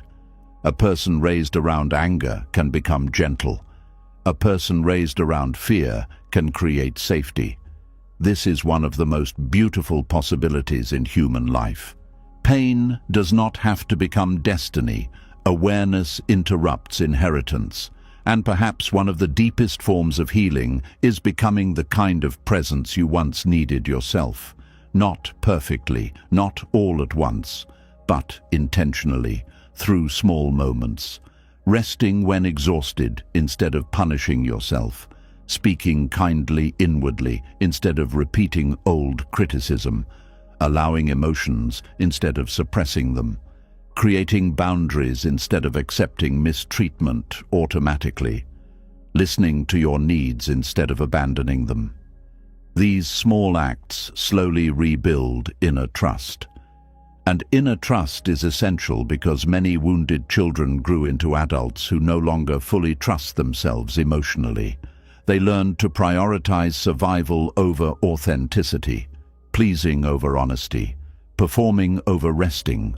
But healing reconnects people to their inner world again, not the frightened child alone, but the deeper awareness beneath the fear, the calm witness beneath the conditioning, the self capable of compassion, the self capable of peace. Buddhism often teaches that freedom begins not when life becomes perfect, but when attachment softens. And perhaps one of the deepest attachments many people carry is attachment to the fantasy of the childhood they wish they had received. This fantasy is understandable. Every child deserves love. Every child deserves safety. Every child deserves emotional care. But clinging endlessly to the impossible wish for a rewritten past often prevents the heart from fully living now. At some point, the grieving heart must slowly release the demand for history to become different, not because it did not matter, but because your life still exists beyond it. There are still breaths to take, moments to experience, connections to build, peace to discover. The wounded child deserves acknowledgement, but your entire future does not deserve imprisonment inside old pain forever. This realization creates profound emotional freedom, not dramatic freedom, quiet freedom, the freedom of no longer needing your past to change before allowing yourself tenderness, the freedom of no longer defining your worth entirely by what you lacked early in life. The freedom of understanding that while childhood shaped you deeply, it does not contain the entirety of who you can become. And maybe tonight, this is what your heart most needs to hear. You did not deserve the moments that made you feel unseen, unsafe, or emotionally alone. Your pain was real, your needs were real, your younger self deserved gentleness. But your peace cannot remain trapped waiting for the past to become different. At some point, healing begins with softly releasing the impossible wish for another childhood and gently learning how to care for the life still unfolding in front of you now. Because the child inside you does not only need mourning anymore, they also need the adult version of you to finally stop abandoning them to the past. And as the heart slowly stops begging the past to become different, another difficult lesson quietly begins appearing. Because healing is not only about accepting your own pain, it is also about learning how to see other people clearly without allowing their behavior to poison your inner peace forever. Tonight, you are going to understand one of the most misunderstood forms of acceptance, the kind that allows you to stop carrying hatred inside your body without pretending harmful actions were acceptable. One of the hardest things for the human heart to understand is this: accepting someone does not mean agreeing with them. Many people struggle deeply with this because they confuse acceptance with approval. They believe that if they stop hating someone, it means the pain did not matter. They believe that if they release anger, it means the other person wins. They believe acceptance requires pretending harmful behavior was somehow okay. But Buddhism teaches something much wiser and much more freeing. You can accept reality without approving of it. You can understand someone without excusing them. You can release hatred without inviting harm back into your life. And perhaps most importantly, you can stop carrying someone else's darkness inside your own nervous system. This lesson becomes necessary because human beings hurt each other constantly. People lie, people betray trust, people manipulate, people abandon. People say cruel things, people fail to love carefully, and when this happens, the mind often splits into extremes. One extreme says, pretend it did not hurt. The other says, remain angry forever. But neither creates peace. Suppressing pain only buries it deeper inside the body. Endless hatred chains your emotional life to the person who wounded you. Buddhism teaches another path: clear seeing without emotional imprisonment. This means seeing people honestly, without fantasy, and without endless bitterness. Because one reason suffering lasts so long is that many people refuse to accept who someone truly is. Instead, they remain emotionally attached to who they hoped that person would become. This happens constantly in relationships. A person lies repeatedly, but the heart keeps clinging to isolated moments of tenderness. A person keeps disrespecting boundaries, but the mind says, maybe they will change. A parent remains emotionally unavailable for decades, but the child inside still waits for warmth. A friend betrays trust again and again, but attachment keeps hoping for a different outcome. The suffering deepens because reality and hope keep fighting each other. Reality says, this person continues behaving this way, Attachment says, "But I need them to become different." And the mind becomes exhausted trying to force emotional transformation onto someone who may not truly want to change. This is why acceptance becomes powerful. Acceptance does not say, "Their behavior was okay." Acceptance says, "I finally see clearly who they are." That clarity creates freedom. Because once you stop demanding people become different before allowing yourself peace, you stop emotionally depending on impossible outcomes. This does not mean giving up discernment. In fact, Buddhism encourages wise discernment deeply.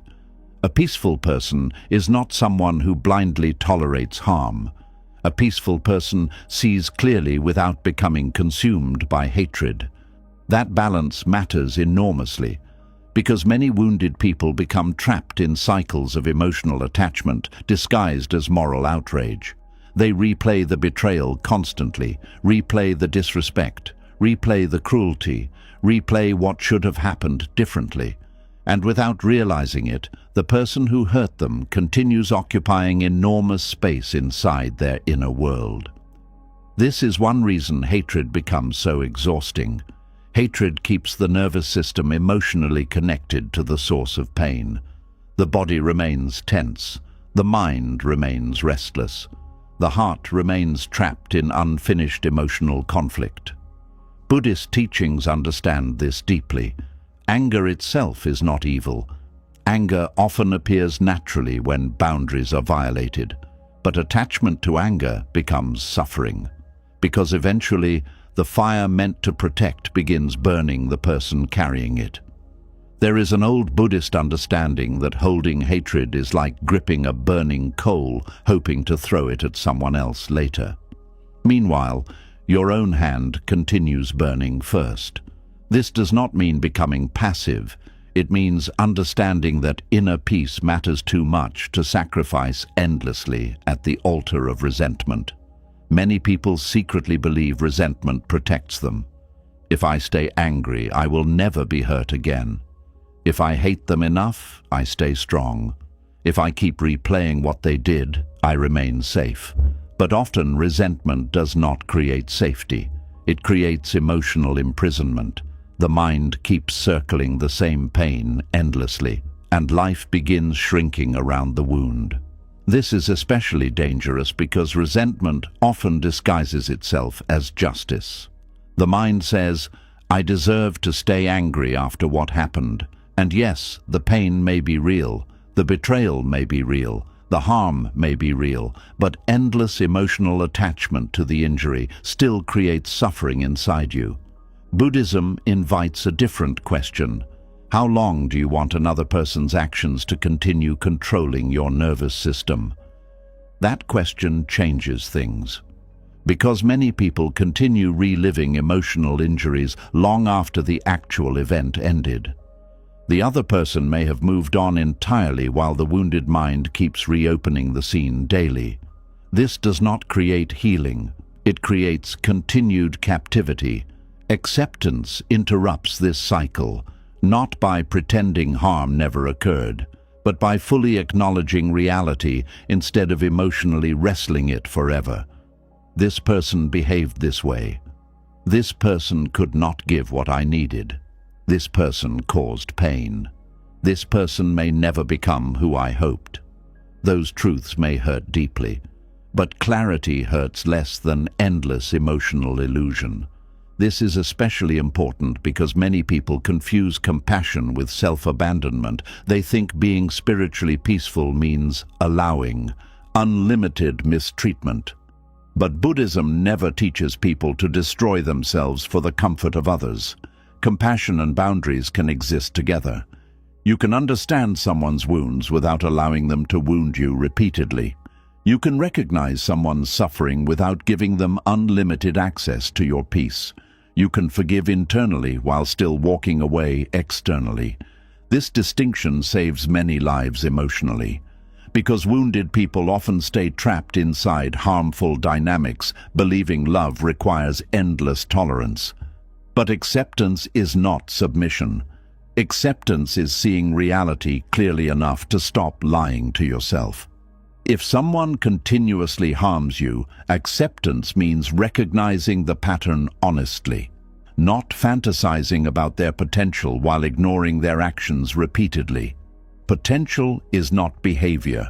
Promises are not transformation. Words are not character. Reality is revealed through repeated action, and Buddhism encourages awareness of reality over attachment to fantasy.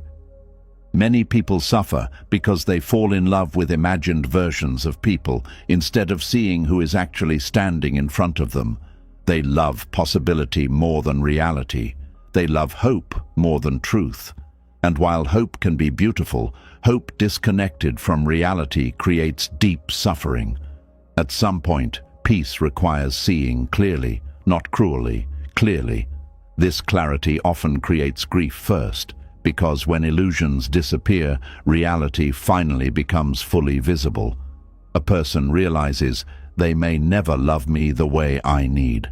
They may never apologize. They may never understand the pain they caused. They may never change. This realization can break the heart open, but strangely, it can also begin setting the heart free, because now emotional energy no longer needs to remain trapped in endless waiting. Waiting for transformation, waiting for awareness, waiting for justice, waiting for impossible emotional repayment. The mind can finally rest from trying to control another person's evolution. That rest matters deeply, especially because human beings cannot force consciousness onto others.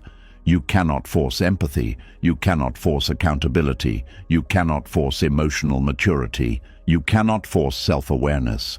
And exhausting yourself trying to create these things inside another person often destroys peace inside yourself first. This is why Buddhism emphasizes letting go of attachment to outcomes, not because outcomes do not matter, but because emotional survival cannot depend entirely on controlling people beyond your control. There is also another important truth hidden here. People's harmful actions often arise from their own suffering, conditioning, fear, ego, or unconsciousness. Again, this does not excuse harm, but understanding this changes the emotional relationship with hatred. A deeply wounded person often wounds others. An unconscious person often spreads unconsciousness. Someone disconnected from themselves often creates disconnection around them. Seeing this creates compassion without naivete. Compassion says, I understand suffering shapes behavior. Wisdom says, and I still need healthy boundaries. Both truths can exist together. This balance is extremely important because many people swing between emotional extremes, either complete hatred or complete self-sacrifice. Buddhism teaches the middle path, clear awareness, compassion, boundaries, non-attachment, inner peace, all existing together. This does not happen overnight, especially when pain is deep. Some wounds require time before anger softens naturally, and Buddhism does not ask you to force fake forgiveness while your nervous system is still overwhelmed. Forced forgiveness often becomes another form of emotional suppression. Real healing happens more honestly. First awareness, then honesty, then grief, then clarity, then gradual release. The release comes not because the pain was small, but because carrying endless emotional poison eventually becomes too heavy. And perhaps one of the deepest forms of freedom is realizing you no longer need another person to become good before allowing yourself peace. This realization changes relationships completely. You stop emotionally chasing unavailable people. Stop trying to rescue destructive people endlessly. Stop sacrificing your nervous system trying to earn basic decency. Stop bargaining with reality.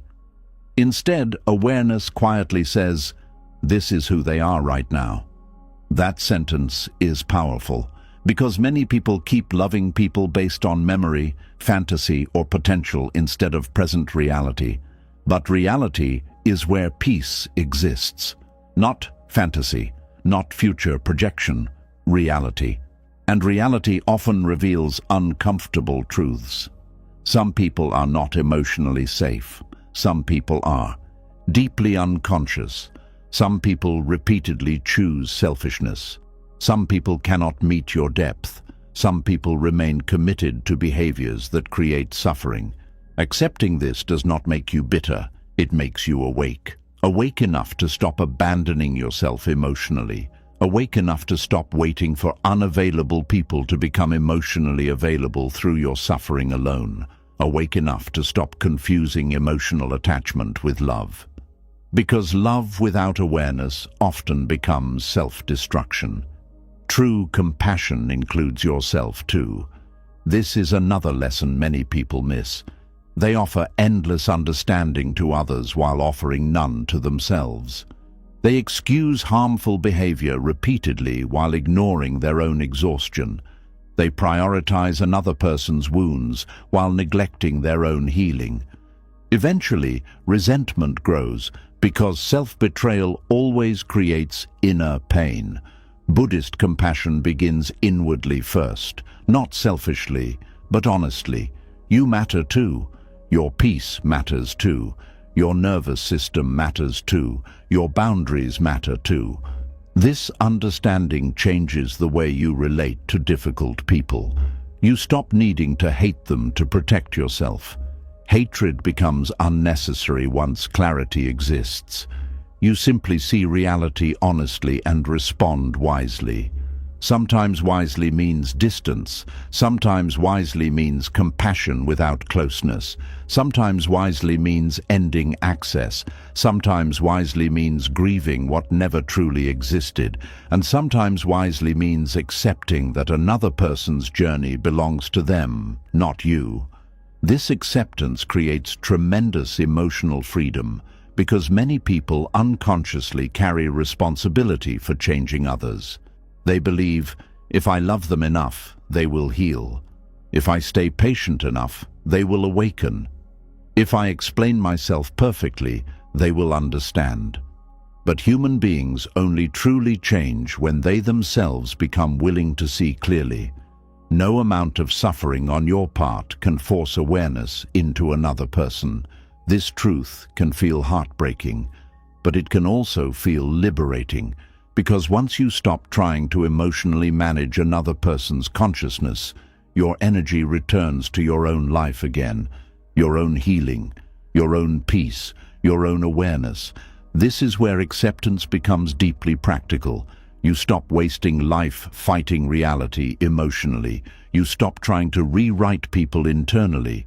You stop demanding impossible emotional outcomes. And slowly, your nervous system relaxes. Not because everyone becomes good, but because your peace no longer depends entirely on controlling human behavior around you. This is real inner freedom, not the fantasy of a world where nobody hurts you, but the wisdom of remaining grounded even when people disappoint you. And perhaps this is one of the most mature forms of love possible, to see people clearly, to understand their humanity, to recognize their wounds, to acknowledge their harmful actions honestly, and still refuse to let hatred completely consume your own heart, not because they deserve endless access to you, but because your peace deserves protection too. This is why Buddhism speaks so deeply about non-attachment. Non-attachment does not mean you stop caring. It means your soul stops becoming chained to what it cannot control. You stop gripping people emotionally so tightly that their behavior determines your entire inner state. You begin standing inside your own awareness more steadily. And from that place, compassion becomes possible without self-destruction. This balance creates enormous peace, because eventually you realize something life-changing. You do not need to carry bitterness forever in order to honor your pain. You do not need endless hatred to prove something mattered. You do not need revenge fantasies to protect your dignity. Sometimes the deepest dignity is quietly releasing emotional warfare entirely, not because the pain was insignificant, but because your inner life is too valuable to permanently hand over to resentment. And maybe tonight, this is what your heart most needs to hear. You are allowed to accept people as they truly are without approving of what they did.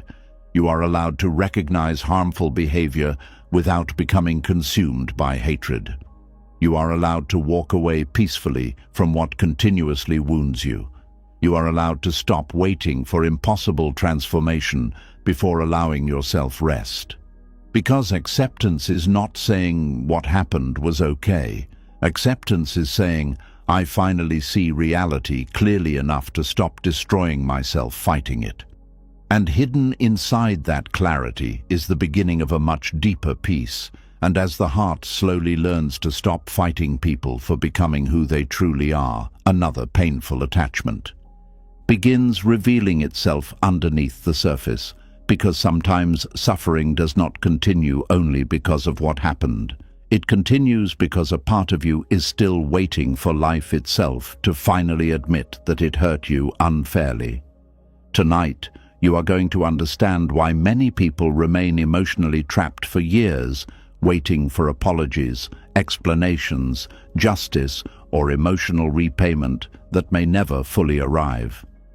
And why inner freedom often begins the moment you stop postponing your peace until life apologizes first.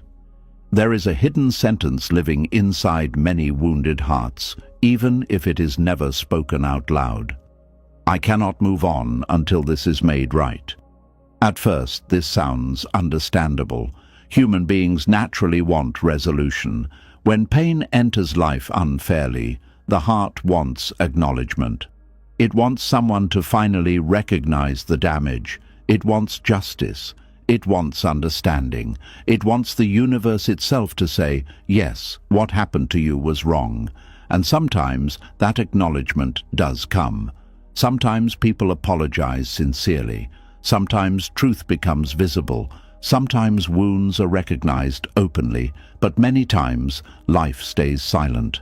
The person who hurt you may never fully understand the impact of their actions. The family that misunderstood you may never suddenly awaken emotionally. The relationship that damaged your heart may never provide proper closure. The unfairness may never balance itself neatly, and this is where many people become trapped emotionally, not only in the pain itself, but in the endless waiting for emotional correction.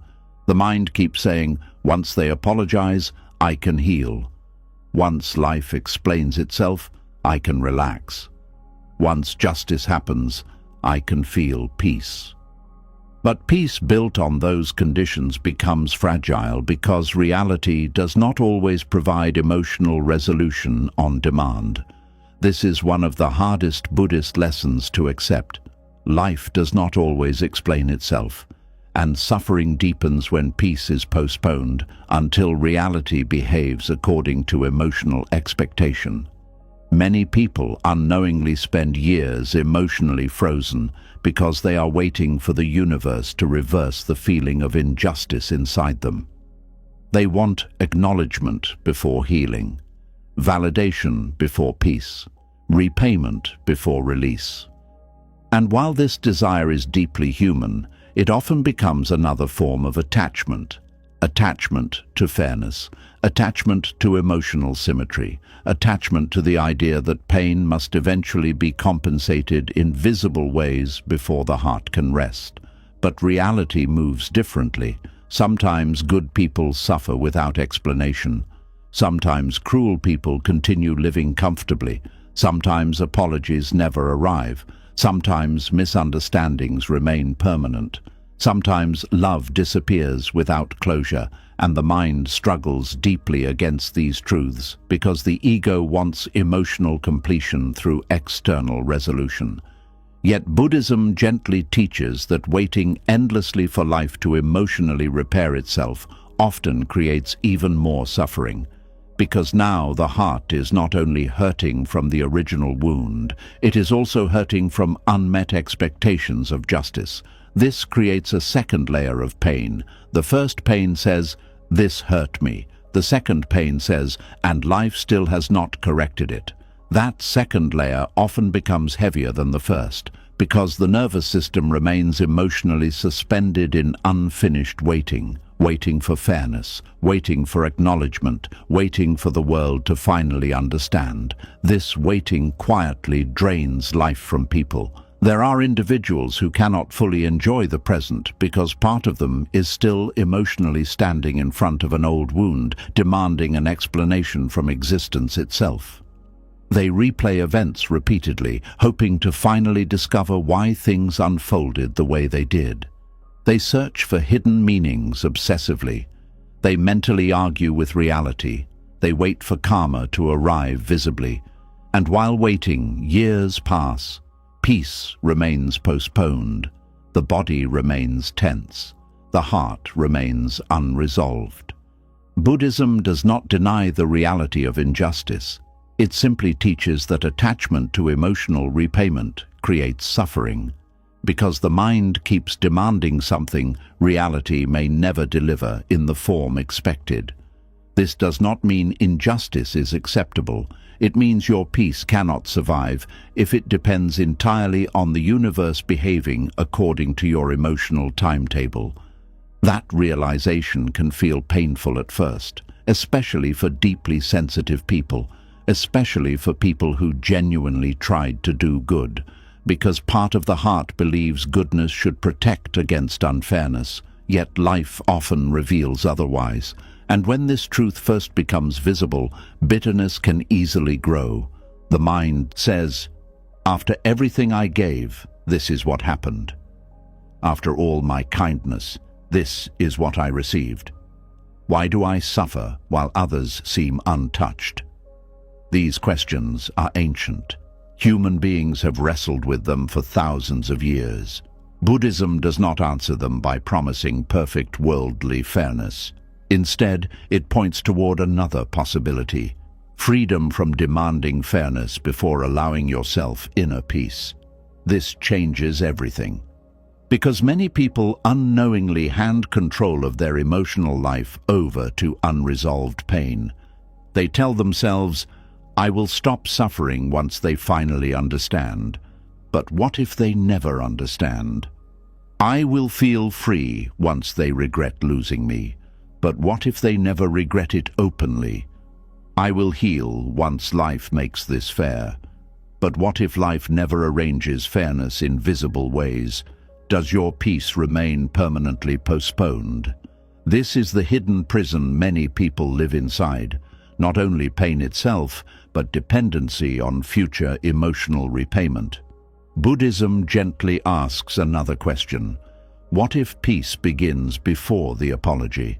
What if healing begins before the explanation? What if your soul does not actually need reality to bow before it in order to rest? That question can transform a life, because it returns power inward instead of endlessly waiting outward. This does not mean your pain was imaginary. It does not mean you deserved mistreatment. It does not mean accountability stops mattering. It simply means your nervous system deserves freedom, even if perfect closure never arrives. There is tremendous suffering in constantly mentally presenting your pain to an imaginary courtroom, waiting for existence itself to finally declare you innocent. The exhausted mind says, "Look what they did to me. Look how unfair this was. Look how deeply I suffered."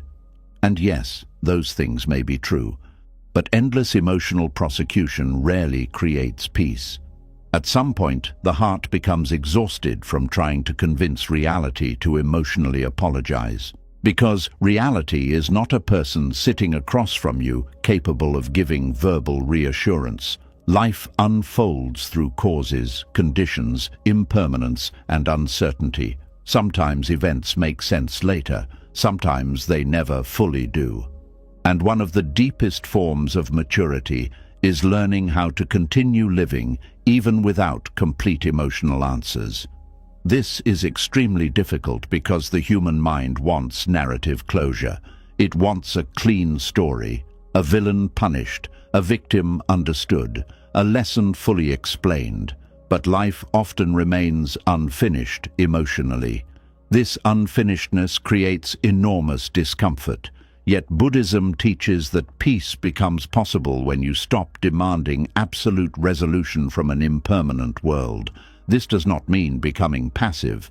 It means no longer chaining your inner freedom to impossible emotional guarantees. Many people confuse acceptance with resignation here. They fear that if they stop demanding apologies internally, they are somehow betraying themselves. But releasing attachment to apology is not self-betrayal. It is emotional liberation, because now your healing no longer depends entirely on another person's awareness, guilt, maturity, or conscience. You stop emotionally outsourcing your peace. This is powerful, especially because many people are waiting for closure from individuals incapable of giving healthy closure. Some people lack self-awareness completely. Some people avoid accountability. Some people justify their behavior endlessly. Some people cannot emotionally face the damage they caused. And while waiting for these people to finally awaken, the wounded person remains trapped in emotional suspension. But Buddhism gently reminds us, you do not need another person's full understanding in order to begin healing. You do not need perfect acknowledgement before allowing yourself peace. You do not need life to reverse itself emotionally before you breathe fully again. This understanding creates enormous freedom because it loosens the emotional dependency on external correction. And external correction is never fully controllable. There is another painful truth hidden here. Sometimes the desire for apology is actually the desire to feel seen. The heart says, if they finally apologize, it means my pain mattered. If they finally acknowledge it, it means I mattered. This longing is deeply human. Human beings need recognition, need emotional validation, need understanding. But when validation becomes completely dependent on the person who caused the pain, suffering deepens dramatically, because now your worth feels trapped behind someone else's awareness. This is why self-compassion matters so deeply. Self-compassion says, I know this hurt. I do not need to deny my experience. My pain was real even if others never fully acknowledge it. That inner witnessing becomes healing.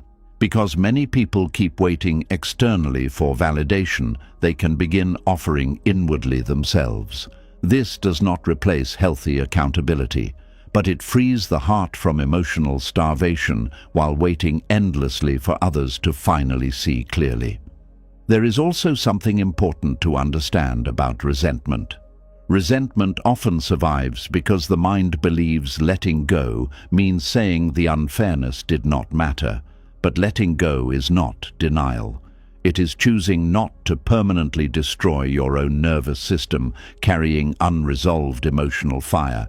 Hatred exhausts the body, bitterness narrows perception, obsessive unfairness keeps the mind trapped in old pain. Eventually, the person suffering most continuously becomes the one carrying the resentment. Buddhism teaches compassion, not because everyone deserves unlimited access to you, but because hatred eventually poisons the one holding it. Compassion here does not mean pretending injustice was acceptable. It means understanding human beings are deeply unconscious sometimes, deeply wounded, deeply reactive, deeply trapped inside their own conditioning.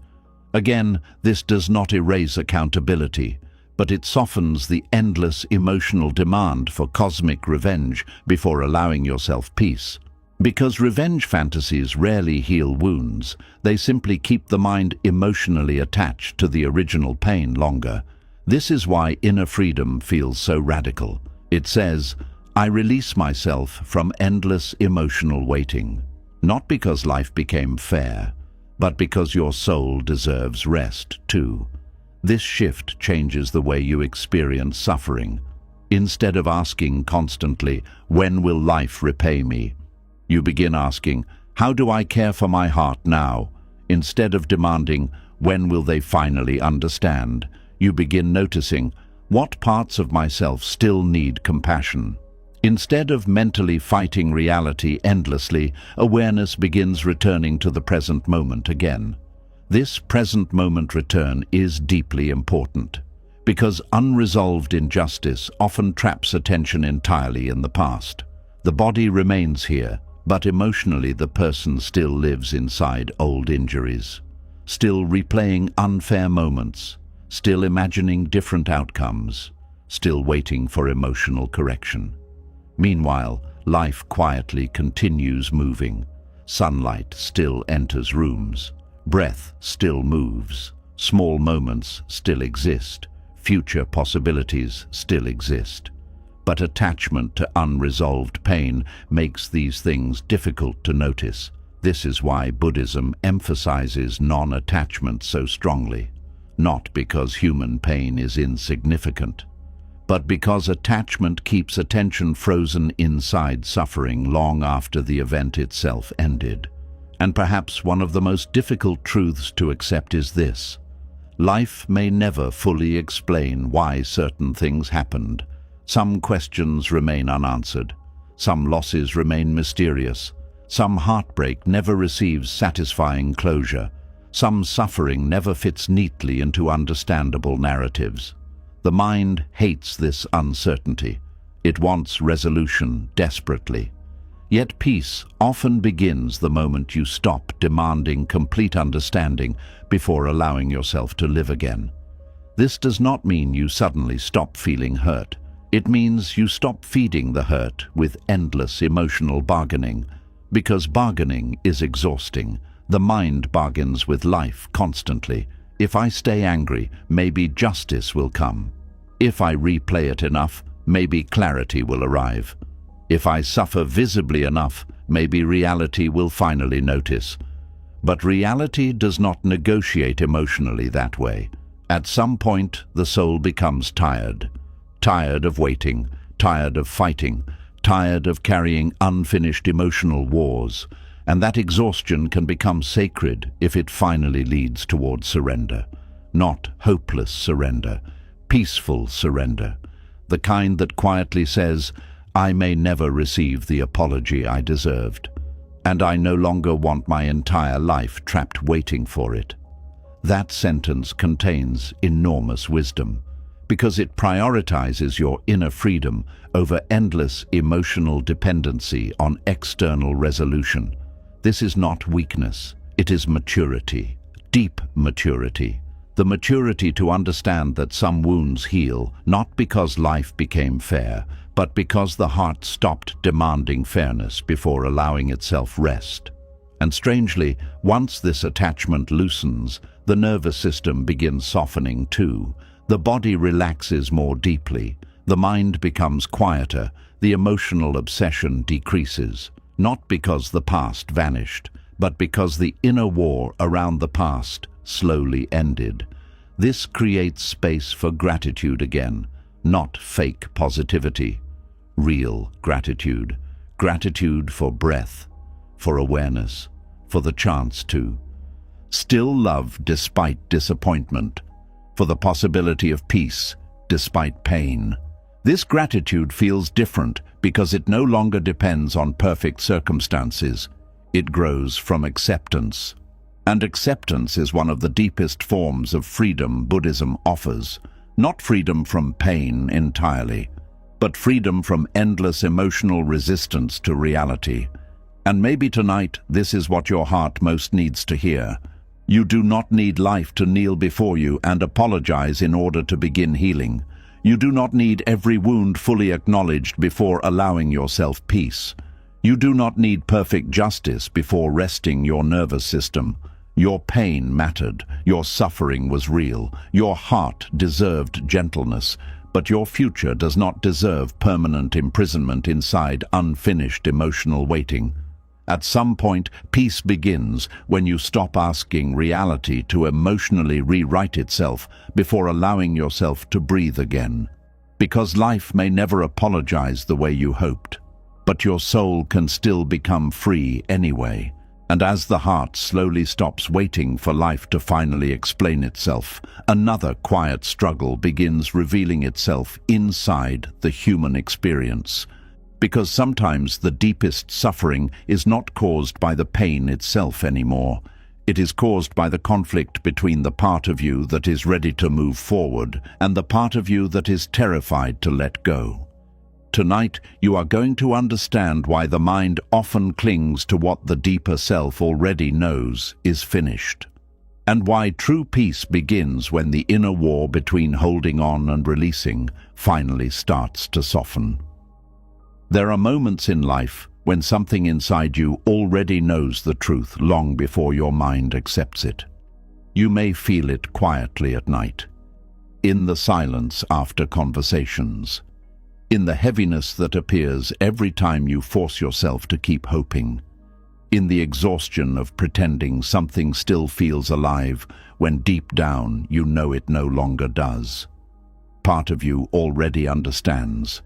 The relationship is over emotionally. The old version of yourself is gone. The dream changed shape. The season ended. The waiting is draining your spirit. Something inside you already knows. And yet the mind keeps fighting.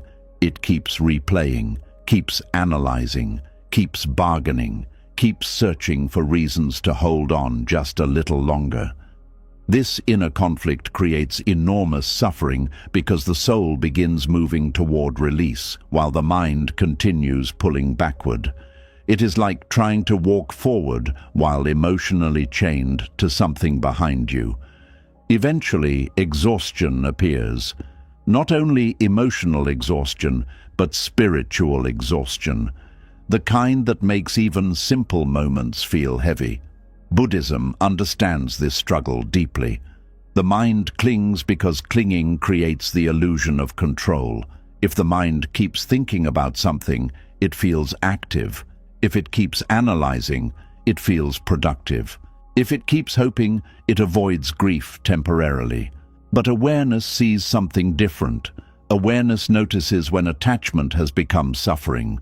Awareness notices when the soul no longer truly wants the thing itself, only relief from the fear of letting go. This distinction matters because many people are not actually holding on to joy anymore. They are holding on to familiarity, holding on to identity, holding on to imagined futures, holding on to emotional habits, holding on to fear of emptiness, and the mind fights release because it fears what comes after letting go. What if nothing replaces this? What if I feel alone? What if I regret releasing it? What if I lose part of myself too? These fears are deeply human. The ego naturally resists endings because endings create uncertainty, and uncertainty terrifies the mind. The mind would often rather stay attached to painful familiarity than step into unknown freedom. This is why people sometimes remain emotionally connected to situations long after the soul has become exhausted by them. A person stays attached to a relationship that no longer brings peace, attached to resentment that no longer serves healing, attached to old identities that no longer fit, attached to pain that no longer teaches anything new, not because the attachment feels good, but because release feels frightening. The strange thing is that the soul often grows tired before the mind does. Something deeper inside begins whispering, "This is hurting you now. This chapter is complete. You do not need to keep carrying this." But the mind argues back immediately, "No, not yet. Maybe things will change. Maybe if I try harder. Maybe if I wait longer." And this internal tug-of-war can continue for years. The body feels tired, the heart feels heavy, the nervous system feels stretched thin, yet the mind keeps resisting. Surrender. This is one reason suffering becomes chronic, not because life itself remains unchanged, but because the mind keeps emotionally holding open doors the deeper self is already trying to close gently. Buddhism teaches that attachment often survives through illusion. The illusion that holding on prevents loss. The illusion that clinging protects love. The illusion that endless thinking creates safety. But eventually, awareness reveals another truth. Holding on does not stop change. It only delays peace. This realization can feel heartbreaking at first because many people confuse release with abandonment. They believe that letting go means they never truly cared. But genuine release is not emotional indifference. Sometimes release is the deepest form of compassion possible. Compassion toward yourself, compassion toward reality, compassion toward the truth that forcing what no longer flows naturally only creates more suffering.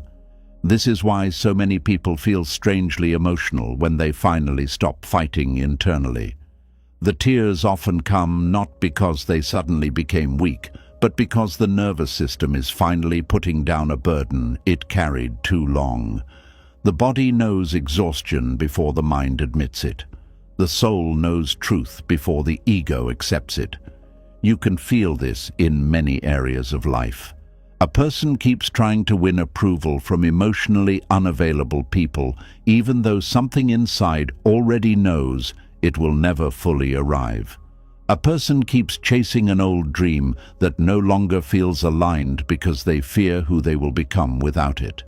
A person keeps replaying a relationship because the thought of fully grieving it feels unbearable. The deeper self often understands long before conscious acceptance appears, but the mind resists because the mind loves certainty more than freedom. Even painful certainty can feel safer than unfamiliar peace. This is why healing sometimes feels strangely uncomfortable at first, not because healing is wrong, but because the nervous system became accustomed to struggle. A person who spent years emotionally fighting may feel restless when peace finally begins appearing. Silence feels unfamiliar. Stillness feels strange. Calmness feels almost suspicious. The mind asks, "Why am I not worrying? Should I still be thinking about this? Am I forgetting something important?" Because the mind became addicted to emotional activity, and release threatens the identity built around that activity. This is why Buddhism places such importance on awareness rather than force. You cannot violently force the mind into peace. The mind softens gradually through understanding, through noticing, through compassionate awareness of attachment itself. Awareness gently reveals, this constant mental struggle is exhausting you. This attachment is no longer protecting you. This overthinking is no longer creating wisdom. This emotional holding is no longer love. These realizations emerge slowly and often painfully because every attachment contains emotional investment. Time invested, hope invested, identity invested, dreams invested. The ego says, if I release this, what was all that suffering for? But awareness sees differently. Nothing was wasted. Every experience shaped understanding. Every heartbreak revealed truth. Every disappointment deepened awareness.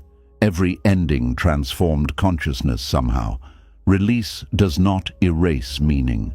It simply stops demanding continuation from what already completed its purpose. This understanding creates softness, a softer relationship with endings, a softer relationship with change, a softer relationship with yourself. Many people secretly believe they must emotionally force themselves to let go completely overnight. But Buddhist wisdom rarely works through violence. It works through observation. You notice the suffering created by clinging. You notice the exhaustion. You notice the emotional repetition. You notice the tension inside your body every time attachment tightens again.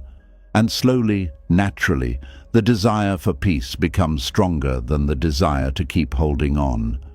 This shift matters deeply because forced release often creates suppression. True release creates spaciousness, a feeling that the inner grip is loosening naturally, not because the memory disappeared, not because the love was fake, not because the pain never mattered, but because awareness finally understands. This attachment is hurting me now. That understanding changes everything, because once the mind truly sees the cost of holding on, release begins feeling less like loss and more like mercy. Mercy toward the nervous system, mercy toward the exhausted heart, mercy toward the life waiting beyond the attachment. There is another hidden reason the mind resists release. The mind often confuses pain with connection. A person thinks, if I stop hurting, does that mean the relationship meant nothing? If I stop grieving, am I betraying the memory? If I move forward, am I abandoning what mattered? These fears create emotional paralysis. The person remains attached to suffering because suffering feels like proof of love. But Buddhism teaches that attachment and love are not identical. Love can exist without imprisonment. Love can exist without obsession. Love can exist without endless self-destruction. Sometimes the most loving thing you can do is stop turning pain into a permanent residence inside yourself. Because endless suffering does not honor what was beautiful. It only extends inner conflict. The soul often understands this earlier than the mind. Something deeper begins longing for rest, for breath, for stillness, for freedom from endless emotional warfare. And this longing for peace is not weakness. It is wisdom beginning to awaken. There comes a moment where the soul quietly asks, how much longer do we need to carry this?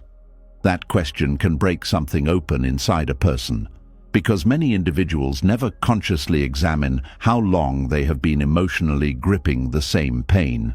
Years pass, sometimes decades, and still the mind repeats the same arguments, the same hopes, the same fears, the same emotional negotiations with reality. Meanwhile, life continues moving. Seasons change, the body ages, new moments appear.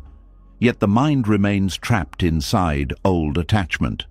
This creates deep suffering because life naturally wants movement. Everything in existence changes. Breath changes, weather changes, relationships change, identity changes, thoughts change.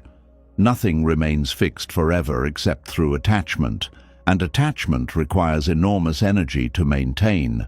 That is why clinging feels exhausting. It goes against the natural movement of reality itself.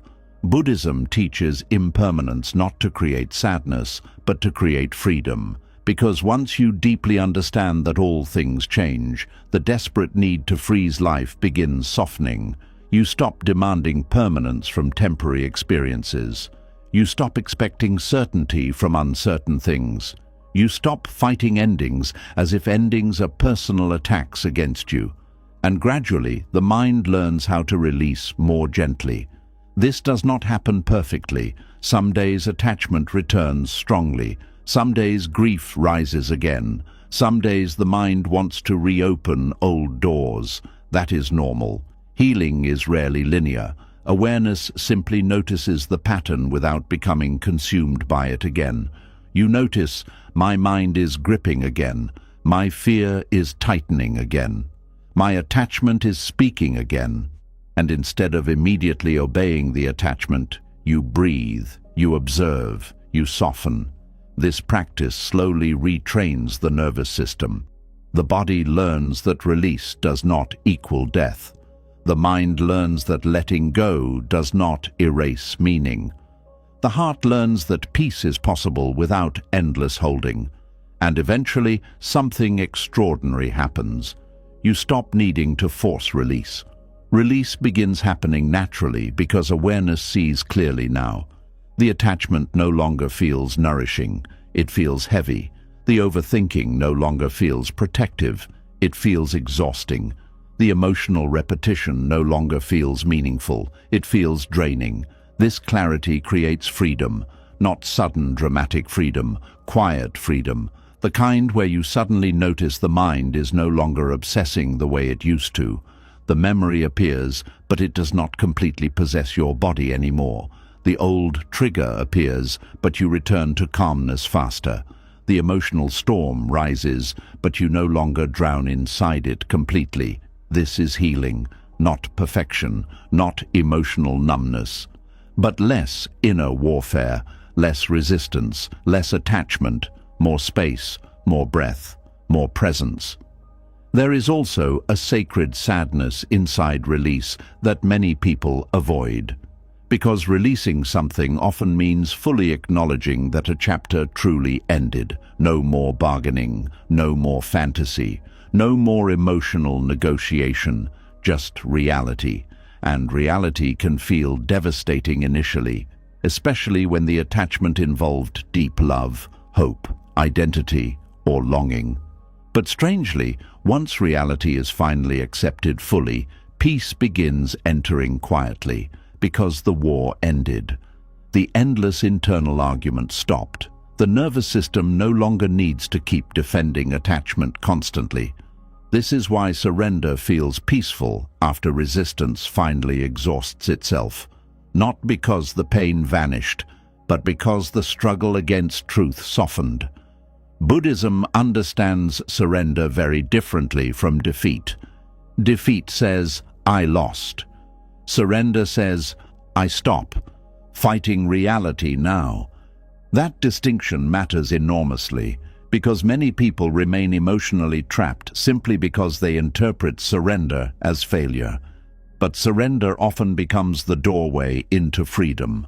Freedom from obsession, freedom from endless replaying, freedom from emotional exhaustion, freedom from trying to force life backward.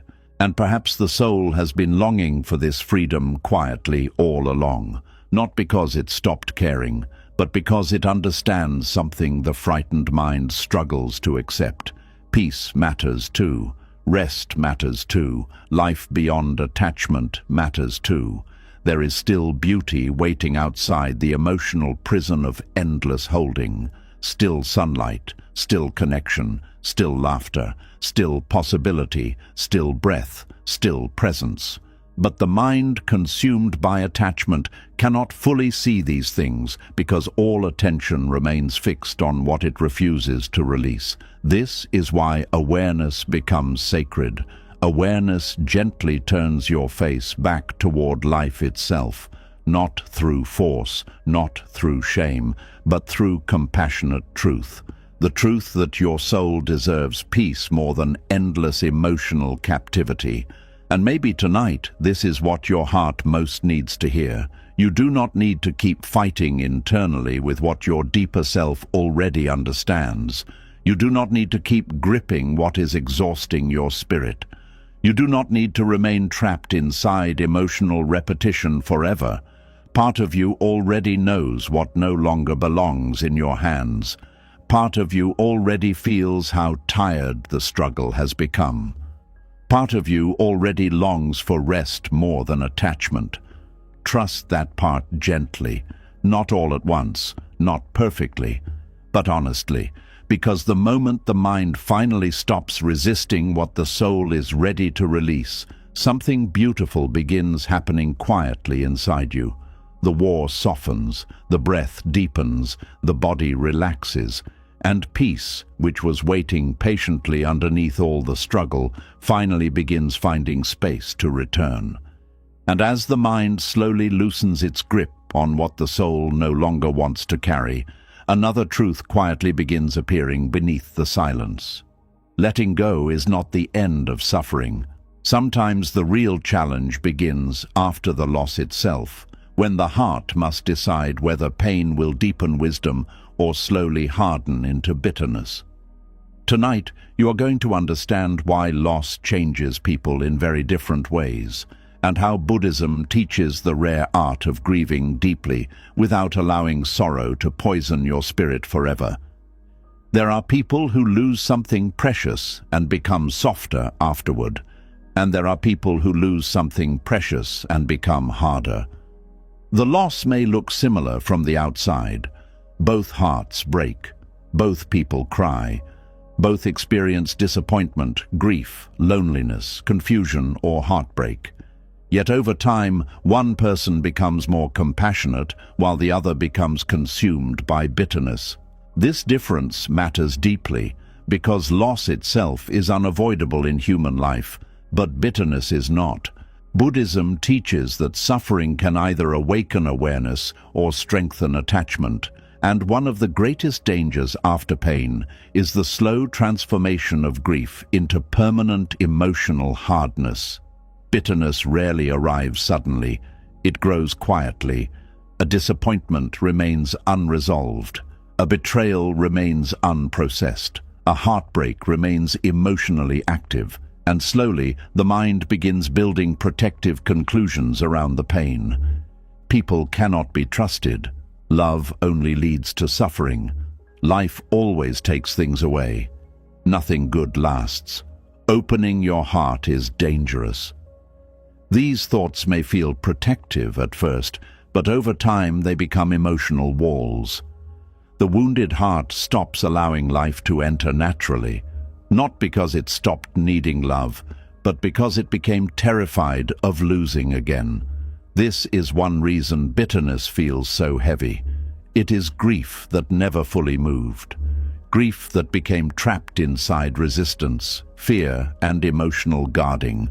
Many bitter people are not truly angry at life itself. They are exhausted from carrying unresolved sorrow for too long. Buddhism understands this deeply. The teachings never promise a life without loss. In fact, Buddhism speaks openly about impermanence from the very beginning. Everything changes, everything moves, everything eventually transforms. Relationships change, bodies age, people leave, seasons end, dreams collapse. Nothing remains untouched by impermanence. At first, this truth sounds painful, but hidden inside it is wisdom, because once you stop expecting permanence from temporary experiences, loss stops feeling like a personal betrayal from existence itself. This changes grief completely. The heart still hurts, the tears still come, the absence still feels real, but the mind no longer keeps screaming, "This should not have happened." That scream is often where bitterness begins. Bitterness grows when reality and expectation remain trapped in endless conflict. Reality says, "This ended." Attachment says, "But I needed it to stay forever." Reality says, "This changed." The mind says, "But I wanted permanence." And slowly, sorrow hardens into resentment against life itself. This is why Buddhism teaches acceptance so deeply. Not because acceptance removes grief, but because acceptance prevents grief from becoming permanent inner poison. There is a huge difference between sadness and bitterness. Sadness remains alive. Bitterness becomes emotionally frozen. Sadness still allows tenderness. Bitterness closes the heart. Sadness says, "I loved deeply, and this hurts." Bitterness says, "I will never allow myself to feel deeply again." That difference changes the direction of an entire life, because the bitter heart begins interpreting everything through old pain. New relationships become suspicious. New opportunities feel threatening. New joy feels temporary and unsafe. The nervous system remains guarded even when life becomes gentle again. And slowly, bitterness creates isolation, not only from others, but from life itself.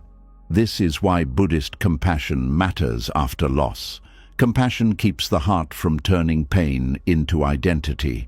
It allows grief without worshipping suffering forever.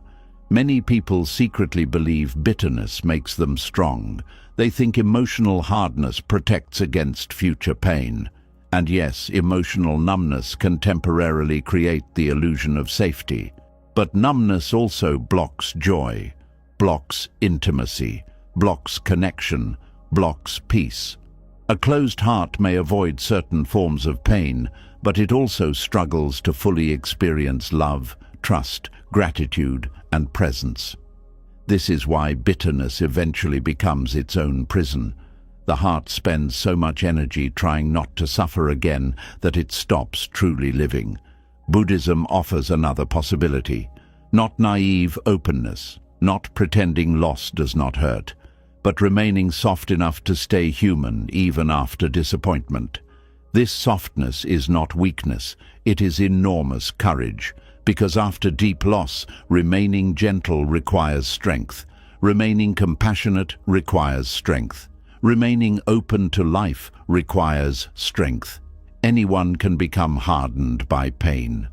But allowing suffering to deepen awareness instead of hatred is a rare spiritual practice. This does not happen instantly. Loss often arrives in waves. Some days acceptance feels possible. Other days anger returns suddenly. Some days peace appears briefly. Other days grief feels endless again. This movement is natural. Buddhism does not ask people to become emotionless saints overnight. It asks for awareness. Awareness notices when pain begins turning into bitterness. Awareness notices when fear begins replacing openness. Awareness notices when sorrow starts becoming identity. And through awareness, choice becomes possible again. A person begins noticing, I am becoming emotionally closed. I am carrying resentment everywhere. My heart is staying trapped in old pain. That noticing matters, because without awareness, bitterness quietly becomes personality. Some people become so attached to disappointment that they stop remembering who they were before the pain. They introduce themselves to life through cynicism, through mistrust, through emotional distance. The original grief slowly disappears underneath layers of hardness. But underneath bitterness, there is often still sadness waiting to be acknowledged honestly. This is why grief deserves gentleness, not endless suppression, not endless dramatization, gentleness, the kind that allows tears without shame, allows sorrow without self-destruction, allows mourning without permanent hopelessness. Many people never fully grieve honestly because they fear grief will destroy them. So instead, they convert grief into anger.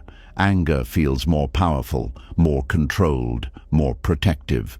But buried grief eventually exhausts the nervous system.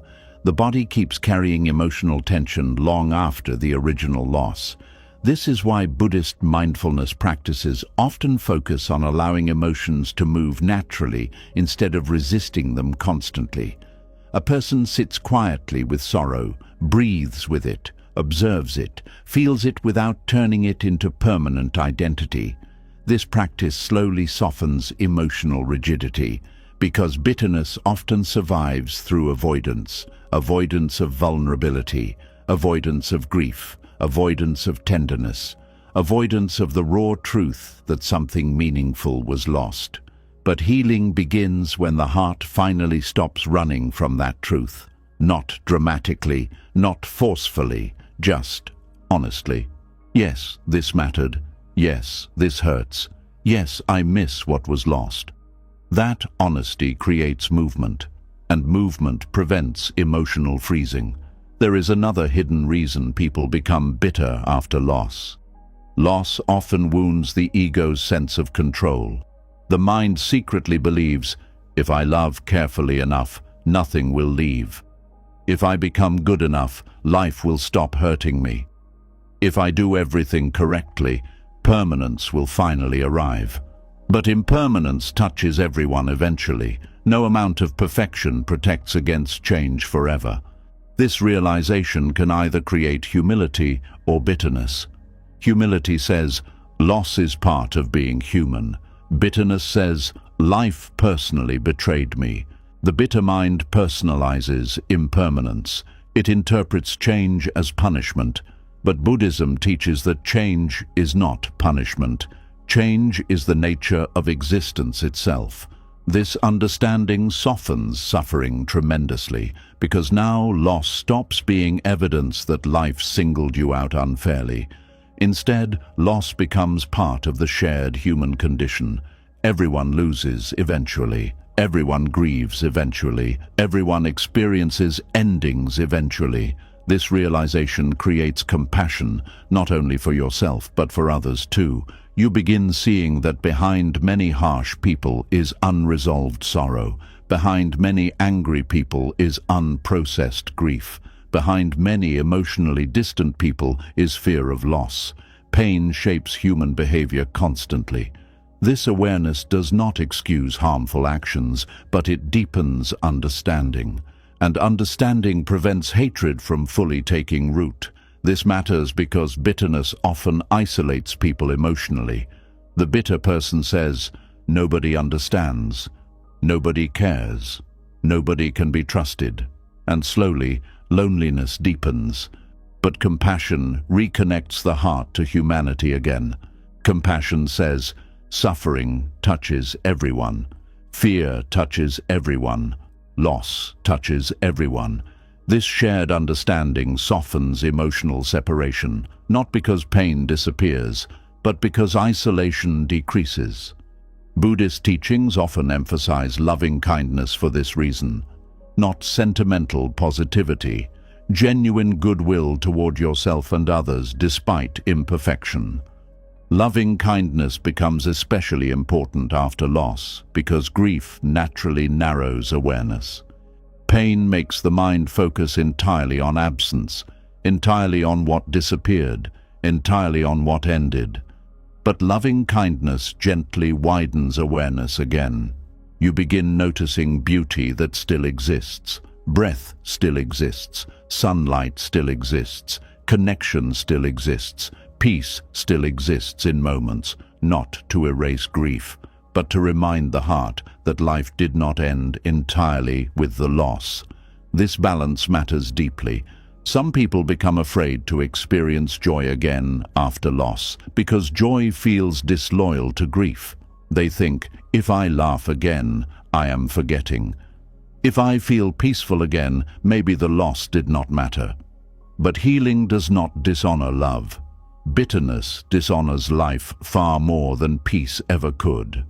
A person who loved deeply can still smile again, can still feel warmth again, can still experience meaning again, not because the loss vanished, but because the heart slowly learned how to carry sorrow without becoming consumed by it.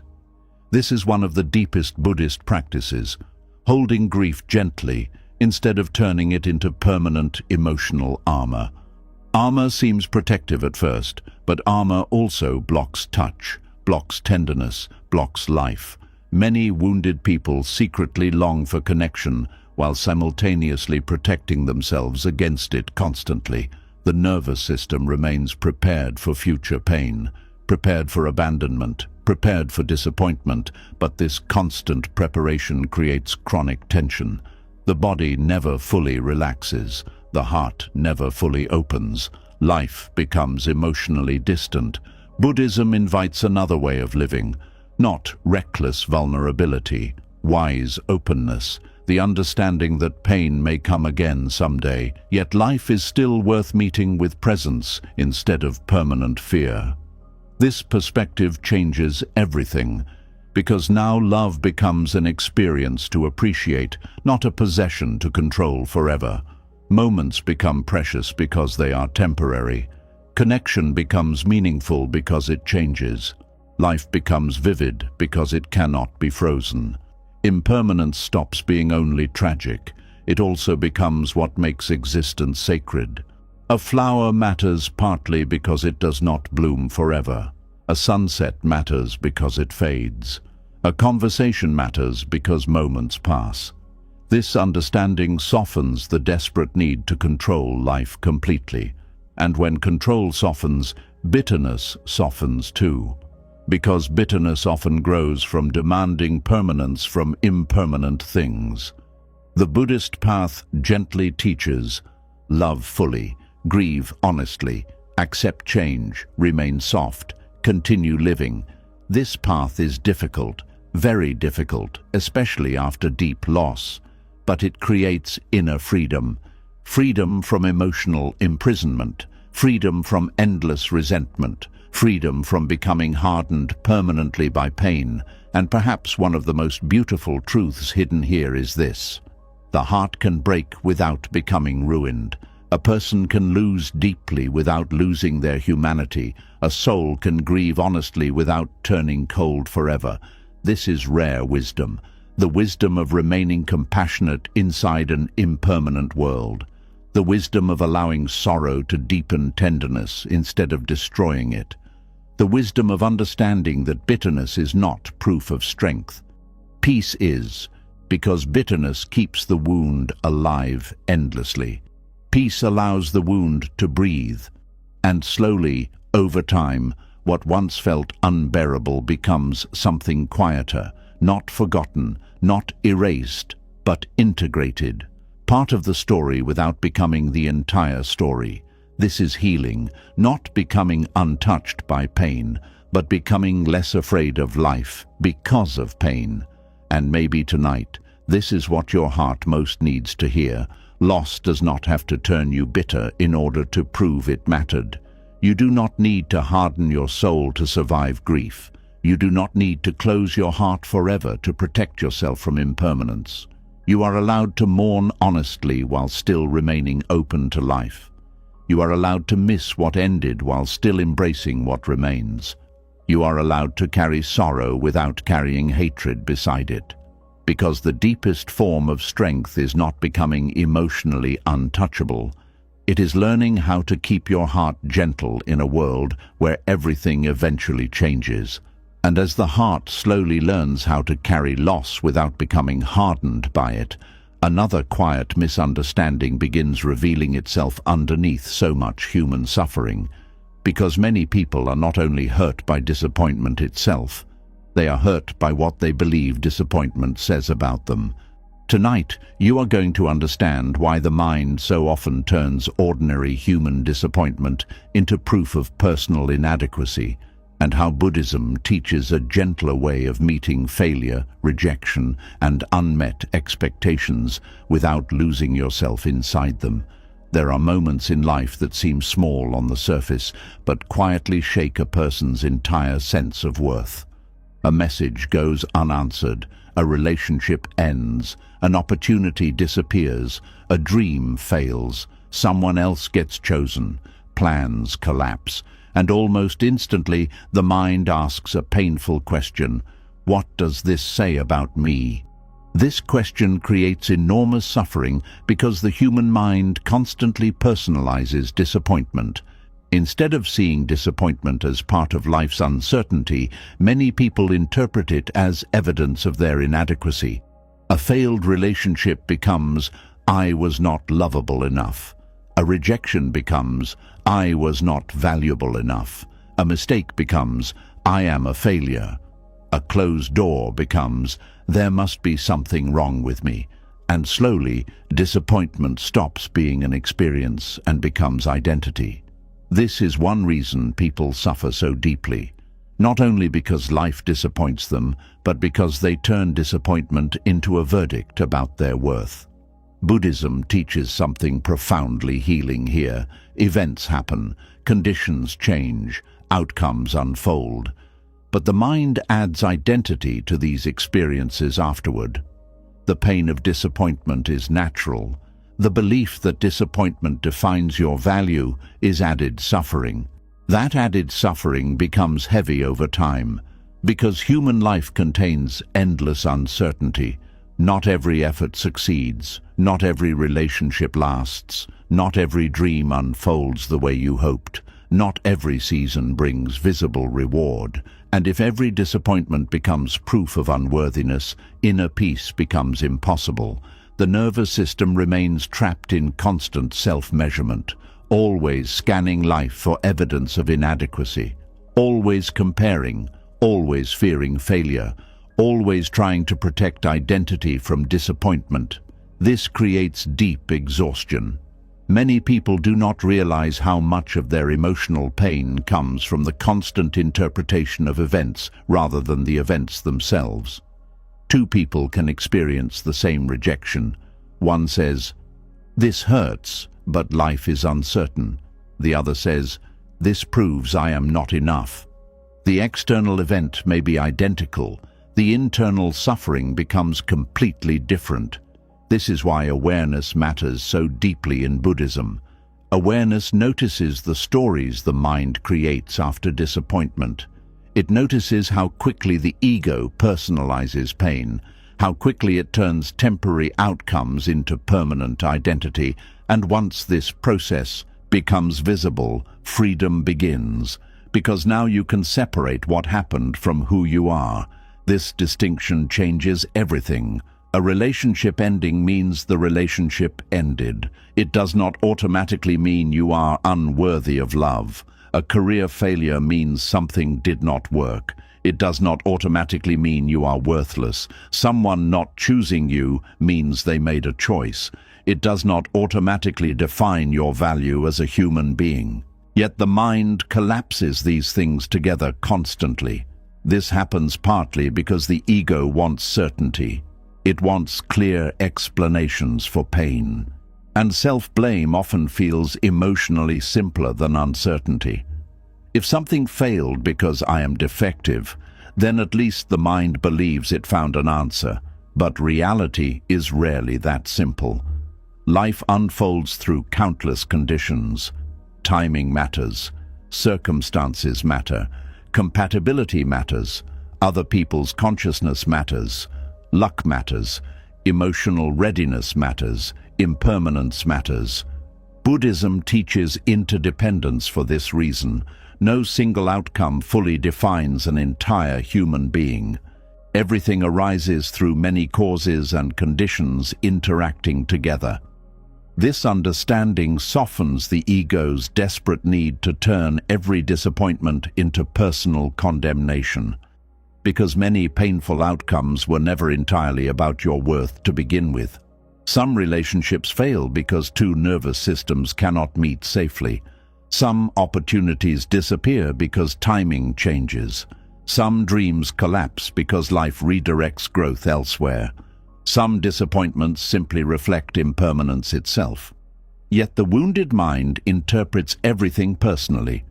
This personalizing becomes especially strong for people who learned early in life that love or worth depended on performance.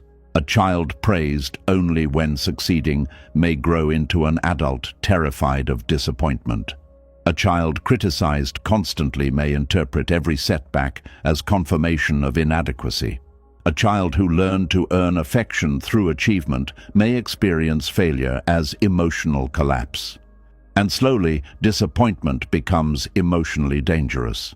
Not because disappointment itself destroys people, but because identity becomes fused with outcomes. This is why some individuals cannot rest after setbacks.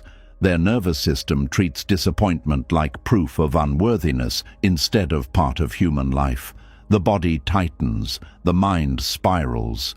Shame appears immediately, not just sadness, not just frustration, shame. And shame says, this happened because there is something fundamentally wrong with me. Buddhism gently interrupts this voice, not by denying pain, but by reminding you that suffering does not equal identity. A difficult experience does not summarize your entire existence. You are larger than one outcome, larger than one chapter, larger than one rejection, larger than one mistake. This perspective creates space inside the mind. And space matters, because without space, disappointment immediately becomes self-destruction. Many people are far harsher toward themselves than reality itself ever was. A small mistake becomes endless self-attack. A rejection becomes proof they should stop trying entirely. A failed attempt becomes a reason to emotionally punish themselves for years. This inner cruelty deepens suffering dramatically, especially because life already contains enough difficulty without the mind adding endless self-hatred on top of it. Buddhist compassion becomes essential here. Compassion does not say disappointment feels good. Compassion says, you are still worthy of gentleness even when things do not go as planned. This is difficult for many people to accept, because modern culture often teaches conditional worth. Perform well and you matter. Achieve enough and you deserve rest. Succeed visibly and you deserve love. But Buddhism teaches that worth is not something earned through perfect outcomes. Human beings are already inherently vulnerable, imperfect, changing creatures. Disappointment is part of being alive. Failure is part of learning. Loss is part of existence. No human escapes these things completely. And once this truth is deeply understood, disappointment stops feeling like evidence of personal defect. Instead, it becomes part of the shared human experience. This understanding creates humility, not humiliation. Humility says, I am human. Sometimes things fail. Sometimes life changes direction. Sometimes effort does not guarantee outcome. That perspective softens the nervous system enormously, because now the body no longer needs to interpret every disappointment as emotional catastrophe. There is also another hidden suffering many people carry. They secretly believe disappointment should not happen if they are spiritually good, emotionally aware, kind enough, or hardworking enough. But life does not function like a reward machine distributing perfect outcomes to deserving people. Even wise people experience disappointment. Even loving people experience rejection. Even compassionate people lose things. This does not mean life is cruel. It means life is impermanent, uncertain, complex, and deeply beyond total control. The ego resists this truth because the ego wants guarantees. It wants to believe perfect effort creates perfect safety. But Buddhism teaches freedom through acceptance instead of control, not passive surrender, clear seeing. The understanding that disappointment belongs to life itself, not to your personal failure alone. This changes how the heart responds after setbacks. Instead of immediately collapsing into shame, awareness begins asking gentler questions. What can this teach me? What conditions contributed to this?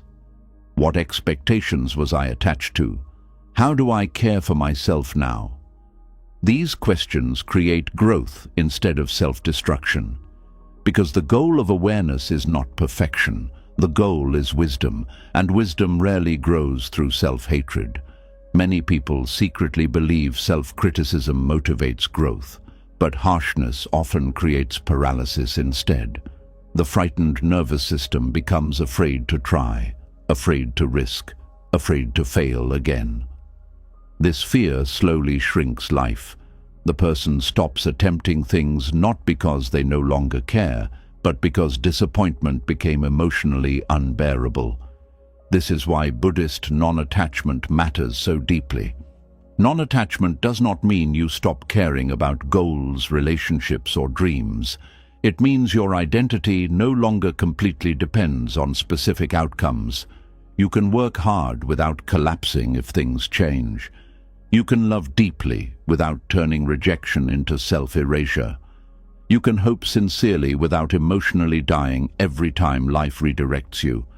This flexibility creates resilience, not rigid toughness, flexible resilience, like bamboo bending during storms instead of snapping.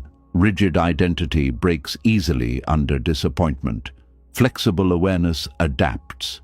This adaptation is one of the deepest forms of inner freedom, because now disappointment becomes information instead of condemnation. A relationship ending may reveal incompatibility instead of unworthiness.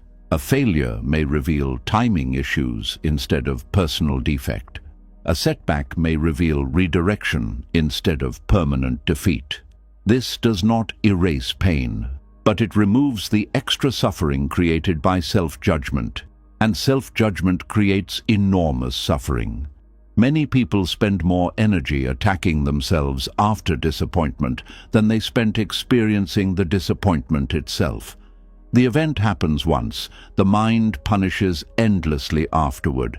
This punishment often comes from unconscious beliefs learned long ago.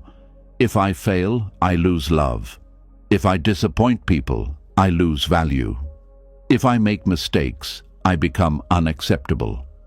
These beliefs create deep fear around ordinary human imperfection. But Buddhism gently reminds us that imperfection is not failure of existence. Imperfection is existence itself. Everything changes. Everything remains incomplete. Everything evolves continuously. No human being becomes permanently flawless. And perhaps freedom begins the moment you stop demanding impossible perfection from yourself before allowing yourself compassion. There is another hidden problem with personalizing disappointment. It creates comparison constantly. The mind says, they succeeded, so why not me? They were chosen, so what is wrong with me? They found happiness, so why am I struggling?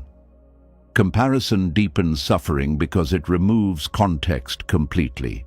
You compare your internal pain to another person's visible outcome. But every human being carries invisible conditions, fears, timing, struggles, and karmic paths you cannot fully see. Buddhism teaches mindfulness partly because comparison pulls attention away from direct experience. The comparing mind never rests. It constantly measures worth externally, but external outcomes fluctuate endlessly. If identity depends entirely on success, praise, or achievement, inner stability disappears whenever life changes. This is why Buddhist teachings emphasize inner awareness instead of external validation. Because external validation is temporary. Praise changes, opinions change, outcomes change, but awareness remains available underneath all changing conditions. This awareness creates grounding. The grounded person still feels disappointment, still feels sadness, still feels frustration, but they no longer interpret every painful event as proof of personal defect. That distinction changes emotional life completely. The nervous system relaxes more easily. The mind becomes less catastrophic. The heart remains softer after setbacks, and gradually courage returns. Because people stop fearing disappointment as total emotional annihilation.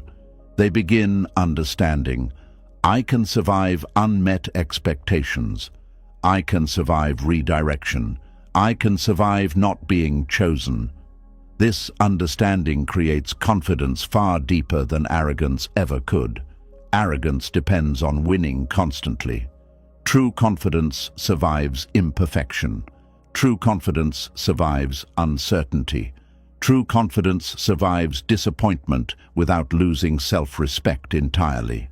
This is one reason Buddhist wisdom often appears calm, not because enlightened people never experience setbacks, but because they stop treating impermanence like personal failure. A storm arrives, a chapter ends, a plan changes, and awareness responds with less resistance, less identity collapse, less emotional warfare. This does not mean becoming emotionally numb. It means remaining compassionate toward yourself inside changing circumstances. There is tremendous healing in learning how to disappoint yourself without abandoning yourself. This is a skill many people never learned. They learned achievement, performance, perfectionism, people-pleasing. But they never learned self-compassion during imperfection, so every disappointment becomes emotional exile. The person withdraws love from themselves the moment they struggle, but Buddhist compassion remains present even in failure, especially in failure, because suffering already hurts enough without self-rejection added to it. This is why gentleness matters so deeply. A gentle mind heals faster than a brutal one. A compassionate nervous system adapts better than a shamed one. And perhaps what many people truly need after disappointment is not harsher discipline, but wiser understanding. The understanding that life-changing direction does not erase human worth. The understanding that outcomes do not fully define identity. The understanding that imperfection is woven into existence itself. And maybe tonight, this is what your heart most needs to hear. Disappointment does not mean you are broken.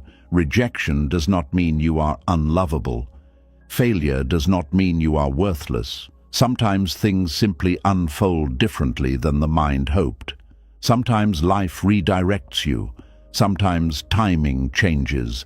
Sometimes impermanence moves through your plans, and none of these things erase your humanity. You are allowed to feel sadness without turning sadness into shame. You are allowed to grieve unmet expectations without deciding you are inadequate. You are allowed to fail without abandoning yourself emotionally, because your worth was never meant to depend entirely on whether life unfolded perfectly. And the moment you stop treating disappointment as proof that something is wrong with you, suffering begins loosening its grip around your heart. And maybe that is the deepest truth hidden inside all of these teachings. Peace was never going to come from controlling every outcome, changing the past, forcing people to become different, or making life unfold exactly the way you hoped. Real inner freedom begins the moment you stop fighting reality and start meeting life with awareness, compassion, and acceptance. Tonight, you learned that pain does not have to become your identity. Disappointment does not define your worth. Loss does not have to make you bitter, and closed doors are not proof that you are broken. You learned that some things cannot be changed, but your relationship with them can. And sometimes that changes everything. The mind may still wander back to old wounds sometimes. That is part of being human. But now you know how to return. Return to the breath. Return to the present moment. Return to the quiet understanding that peace does not come from rewriting life. It comes from finally allowing life to be what it is without losing yourself inside it. Before you leave, I want you to do something simple but powerful. In the comments, write one thing you are finally ready to stop fighting. Maybe it is the past. Maybe it is a painful ending. Maybe it is a version of yourself you are learning to release. Your words may quietly help someone else who is carrying the same invisible weight tonight. And if these teachings brought even a little more calm into your heart, subscribe to the channel and continue this journey with us. There are still many lessons ahead that can help you suffer less, breathe deeper, and walk through life with a more peaceful mind.